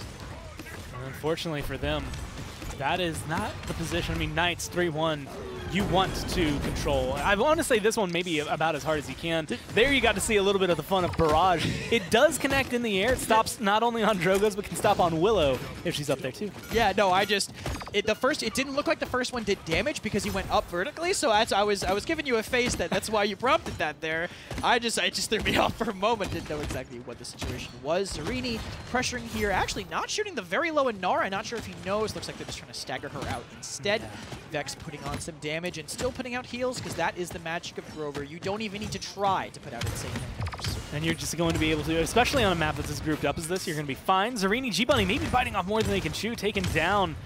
A very precarious position. Now this payload stuck at 50%. It's going to start rolling forward. Ricotta, there not enough aiming in the world is going to get you out of a scenario like that. You could be able to find 10 headshots in a row. You might only be able to take down one, maybe two, depending on how squishy they are in front of you. But not that connection, not with a Grover there. Now this payload, I think, getting a lot more merit than it should have. Maybe biting off, again, a little bit more than they should have as the Knights. Yeah, no area on the Ricotta Theorem chart would have come out with a victory there. Looks like, ooh, actually great, I think, counter by Cuz, trying to stop him from pushing on off the Seismic Crash, so no value comes from that. Grover ult also used in main, and the Dragon coming out. A lot of ultimates, but will VP be able to find a conversion off this? Well, the Dragon's going to be coming through, burning down Zarini, looking to continue forward into the base, but they're just hiding out. They do not want to get close to this, and that is why. Look at the damage that it does. And that's going to be able to give them that nice round ender, that nice 2-0 start, which they desperately need coming into it. I mean, the last time they got points was on Splitstone, but both the points they had there were only defenses. So now, finally back on the aggressive side for VP. Yeah, VP, I get why the Knights backed up there, because there was a lot of ultimates used there at the very end. Dragon especially a huge factor on the mid. If you can just hide out in that barn, you have a lot of options with the Dragon to be able to rotate behind them so they can't back up. You can catch them through the windows as they're pushing back. I get why the Knights backed up. This map is so mid-dependent, having that overpower and that Fae Flight puts them in a pretty good spot here, I think.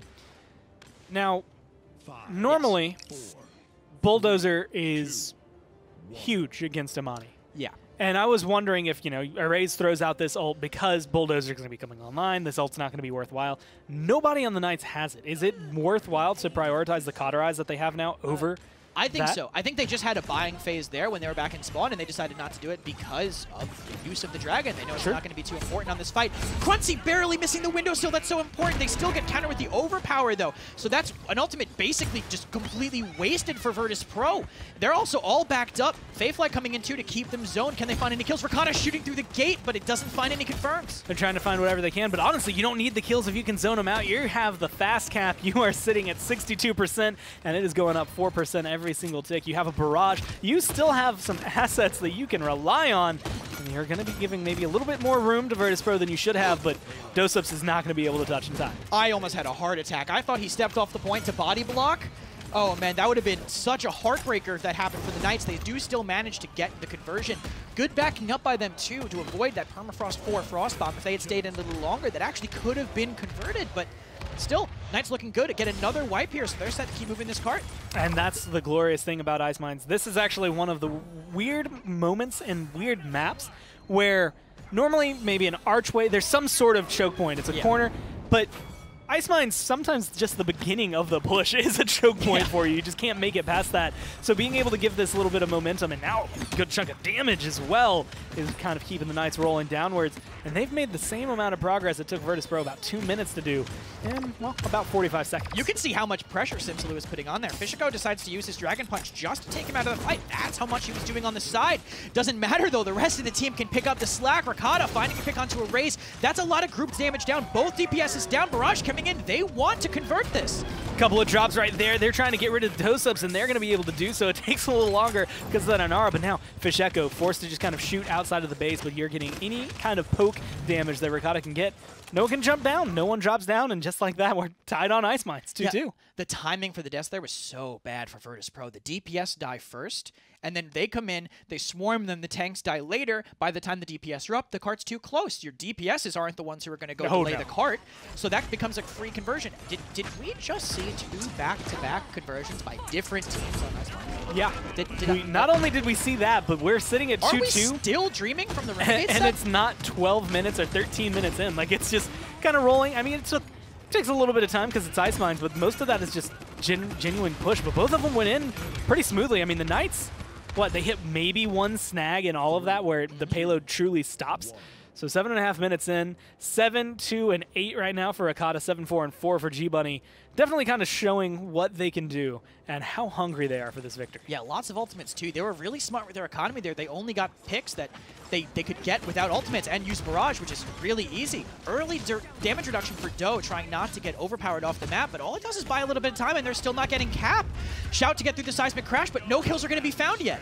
Rakata going to be able to return some onto Fisheko. G-Bunny trades out, but there's a Raze, there's Dosubs, and there are the Knights taking control. That 18% might not seem so worth it. It's a full team wipe there for Virtus.Pro, and they still maintain 2 now of their ults as Fayflight gets popped to go for some early dismounts. They are hungry for this win with this Fayflight. This is a very bold play. They're going to get the kill on the Drogo so Simsi can find the connection, but Fish plays in the corner. Oh, come on, gets a Grover up at the last second. Blast Flower damage kind of carries him there at the end of that fight. Trading for Grover too, that's huge. Wow. Can Knights put on enough damage? The Assert Dominance too far away from the point. There's no way Doe can touch, and the Knights are going to capture them.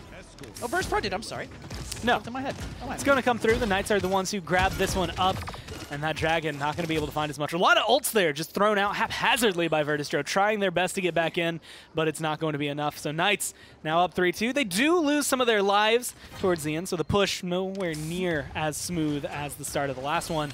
And now you can see Virtus.Pro getting aggressive, kind of like body block them, hold them in. But I mean, 70,000 damage, 11,000 damage higher than Fisheko. And again, still maintaining some of what they needed. They can recharge their ults and push this no problem in the next 2 minutes. Yeah, I think so. Those ults being traded back and forth are really solid there. Ooh, Ray's actually really aggressive zoning from VP here. They were set up well. The ults going back and forth, but VP finding the hole there at the end. Ray's also probably going to get this pick on the side too. Rakata trading is nice, but this zone is going towards VP. Also, I was getting really excited. I saw a point fight ending. I'm so used to Ice Mines being 3-3, I actually was thinking the game might be over. No, not quite. We still have a little bit to go, although Virtus.Pro want to give you the 3-3 at least as fast as they can. Finally, it's faded. Finally getting some kills here on the Knights to be able to open themselves back up. But that payload, yeah, you see exactly where it is, right back where it started. Has not moved an inch until just now. A minute and 14, still plenty of time, but you're coming up on a very difficult push and a very precarious push where Virtus.Pro didn't put up as much of a fight last time, but with backs against the wall, set ending, you can expect to see maybe some of these ults come out to stop this. Yeah, especially the Fayflight, because Virtus.Pro really don't have a fantastic way to counter it. Looks like the Dragon coming in might be it, but they burn it down really quickly, kind of negating that value. 2 people hiding on the side. Can Simsi get the poke? I'm not sure if it's going to matter. Great combination there from VP. Only finds 1 kill, though.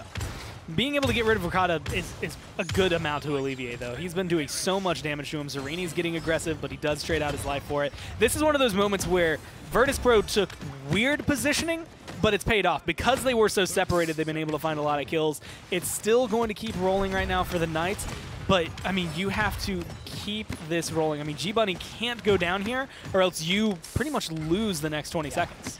Yeah, especially the split positioning, I think, is specific to the Willow, because if you're grouped up, if they get multiple hits on the dead zone, it's going to negate so much healing, and there you go right there. Boom. Grover, if you're in the dead zone, he can't do anything to you. Also, really aggressive fight. Barely doesn't find Vex, but... He's out! You get the shot! He's going to be able to find it! Why he didn't get the heal, why he didn't come through, that's going to be a big kill. Fayflight recharge, finds the shots, and now Crunchy doing whatever he can to try and stall this out, but he dashes away. The payload's moving forward. The Knights are looking to walk this one in, find themselves the first set win of the second split. So they're coming through, but a seismic crash into a dome shield, doing whatever they can. They get rid of Zarini, but they're trading 2 for it. The Grover ult went into a dead zone, so they weren't able to keep their Inara like as pocketed as they want to. She's on the right taking damage. The Willer spam is going so well. And the Knights walk it in. They close the set. Everything they wanted coming into today. I expected, I mean, especially after that first 4-0 from Virtus.Pro, maybe something a little more. But they get it. They close it out on Ice Mines. I mean, hearts pumping. They're obviously very happy with it. And I mean, again, we're looking at a new Knights with this pickup, with these roster changes. Oh yeah, especially after yesterday. This is such a good bounce back for them to get so close with Na'Vi. Now, I guess, proving that they deserved to be as close as they were. No, sorry, not Na'Vi, was it? NIP. NIP, that's right. Either way, it was incredible for them. And you can see, even better. I think the love coming down. A little bit more work for Virtus.Pro. Definitely good at holding on to that set, but there was a lot that just felt like it slipped away from him. Cuss, I haven't seen a smile that big on his face for a while after a set, so it's nice to kind of see that. And again, you can feel that the Knights are, I want to say, like, refurbished. They've come back in, they moved some things around, they changed a little bit in the living room, and it's feeling like a fresh new home for them as they come through. But where was it? Like, was it just the aggression that overpowered Virtus.Pro, or was there something wrong overall in the draft? I think the Willow just countered the Grover really, really well. They also didn't have any way to deal with Fayflight. Just she's really making her mark in this meta, and it shows. Well, it came through. Simsalou just blew it out of the water for that one. A lot of aggression at the end and maybe some game-saving plays. But, hey, that's all we have to say about it. Let's go ahead and jump back up to the desk to close that one out. Thank you, fellas, and great call to round out our week of PPL action. Our shortest set of the entire week. The 6 sets we had this week goes 4-1. 7 game sets yesterday, 6 game sets to start off the day today. But 4-1 is where we stand, and Pittsburgh Knights find their first win of split number 2. That was, a hell of a finish. And I like what we saw from Willow for a couple of reasons. It was a slow start for sure. Don't get me wrong. There was a moment I saw that slash on camera. I think it was like 3 and 6. I was like, whoa, no. But there was a moment at the end there where if this pick gets uncontested on high ground and just tees off on people down below, it is so scary to deal with. It's kind of almost the story for both of those picks. I mean, Victor and Willow, when they can just get to their spot and start left-clicking, it's over. I mean, there's just no way to come back from that fight. The point about, dead zone into the Grover, it's very predictable where that healing is going to be, and you're really no more potent healer to play Willow against than a Grover for my money. Great stuff from Simsalou. I really hope we get to start seeing some more Willow. Yeah. With this talent in particular, I like watching this talent more than that dead zone burst. I'm sure Evan's very happy that Blast Flower finally has its day in the sun. And this was a high-impact end to the game for Simsalou in particular. Well, if this week is any indication, I'm sure Willow is here to stay, at least for a little while. You're right, though. I mean, if you really look at that Grover pick, not a healer we saw a whole lot of the 6 games that we had this week. Willow especially, you drop the dead zone in the right place. Of course, champions are going to move around. But you curb so much of the healing that's brought to the table there in that case. And Simsalou doing his best impression of a Rakata, just kind of hanging back, letting some long-range blast flowers fly, and Pittsburgh Knights seal up the deal. Honestly, a dream start. Of course, yesterday you hoped to get the win over #1 NIP, but going 7 games and with it being as close as it was, I think you're happy with that start. Yeah. And then beating Virtus.Pro in as convincing fashion as it was, I think you're on top of the world after the couple of games you had this week. But don't take my word for it. We have some of the big winners standing by. Well, congratulations, guys. I want to just say, I mean, yesterday you take NIP to the distance, and we're all kind of thinking like, okay, this Knights roster has a lot more to offer. Today, you not only beat Virtus.Pro, but in a pretty resounding 4-1, kind of showcasing what you can do. How does it feel to be back in the winner's seats? It feels good. I like it. It's nice. I mean, Simsy was just here. Yeah. How do you guys feel after yesterday? You guys took a kind of heartbreaking loss, I would say, at the end, heartbreaking for you guys especially. What did you take from that game, and what did you change moving forward into today? Not getting two-shot by Lex is definitely a good start. I'm really happy that I didn't have to play against the Lex because I got mad tilted against Tenors. Lex, he just corner picked me and two-shot me all the time. And I guess even diving deeper into this, first map's a 4-0, and where everyone's kind of like, oh, so that what today is going to be. Second map, you 4-0 back. Like, what changed between map 1, map 2, and I guess just the rest of the set in general to stop VP from winning? I just think that they came out of the gate really strong. We didn't, for sure. That's a draft we didn't expect from them. I don't know. It was just a tough game. We just moved past it instantly. It was very heartbreaking because we went into that game being super confident, and then we got 4-0 on our map pick. We were like, oh, that just happened? Just that moment of awareness. But I mean, coming into it, I mean, you were talking about it. Ice Mines starts off with a 2-0. Looks like we're maybe in for a little lengthier of a set. And then you guys just turned it around. I mean, I think it was a blitz conversion for the second one to tie it up 2-2. But then at the very end, Simsalou, you got very aggressive on the Willow. What was it in that map, in that draft, that kind of turned it around on its head from the first round to the last two? I mean, I was just playing to fight the Drogos, and I kind of got destroyed. So we just changed it up so I didn't have to go against Fisherco, and it was way better since I got better angles and windows than I would have gotten from being in the little barn house area. Well, congratulations once again, guys. Another 4-1 for the Knights. We'll send it back to the desk and they can close out the day, but thank you for your time. The Dawn Gators, dude. The Dawn Gators, baby. They get the dub. Well done. They get the dub. I mean, if they're going to keep playing this way, get used to seeing them in those victory chairs in the post-game interviews because they played lights out today. I mean, a little slip-up, like you said. I mean, kind of heartbreaking losing your map pick 4-0, but the turnaround, not only did Virtus.Pro then pick the next 4 maps, but they blow them out of the water on a few of those maps. It was a fun week. Great couple days of PPL action. Oh, yeah. 6 games, full slates. Let's see where the standings stand, of course, after all the games. NIP, Nodus, Vincier, Envy round out your top 3. Space Station Gaming, Virtus.Pro, Kanga. Virtus.Pro and Kanga both suffering a loss up to this point this week. Pittsburgh Knights and Renegades, notably, no longer a 1 in the win column there. 2-0 on the week are the Renegades. Knights split their games 1-1. Getting a little volatile down there towards the bottom. Top 4 is going to be tough to crack. I mean, there's a 19 map differential between 4 and 5 at this point. Yeah. The Knights and the Renegades are definitely turning up so far in Phase 2. They're really playing spoiler for a lot of these top teams.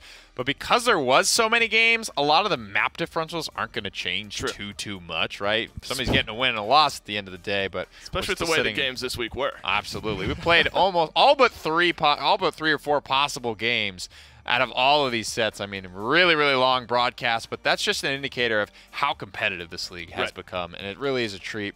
And you're spoiled, man. I come from a time where there was 1, maybe 2 teams competing with each other at the top, and everybody else may have not even showed up. But I mean, this is just absolutely phenomenal. I couldn't ask for a better state for the league to be in. Well, that is going to do it. A couple great days of PPL action. You get 21 out of 21 games yesterday. A couple 6-gamers to start off the sets today, and then round out with a 4-1 win for the Pittsburgh Knights. Like I said, that's going to do it for us. Remember, the Console League starts off Monday, 11 a.m., mixer.com/Paladins game. Minor League as well on Tuesday, and then 1 p.m. Thursday and Friday. We're back with PPL action. On behalf of all of us here at Skillshot, thank you for tuning in, and we'll see you next time.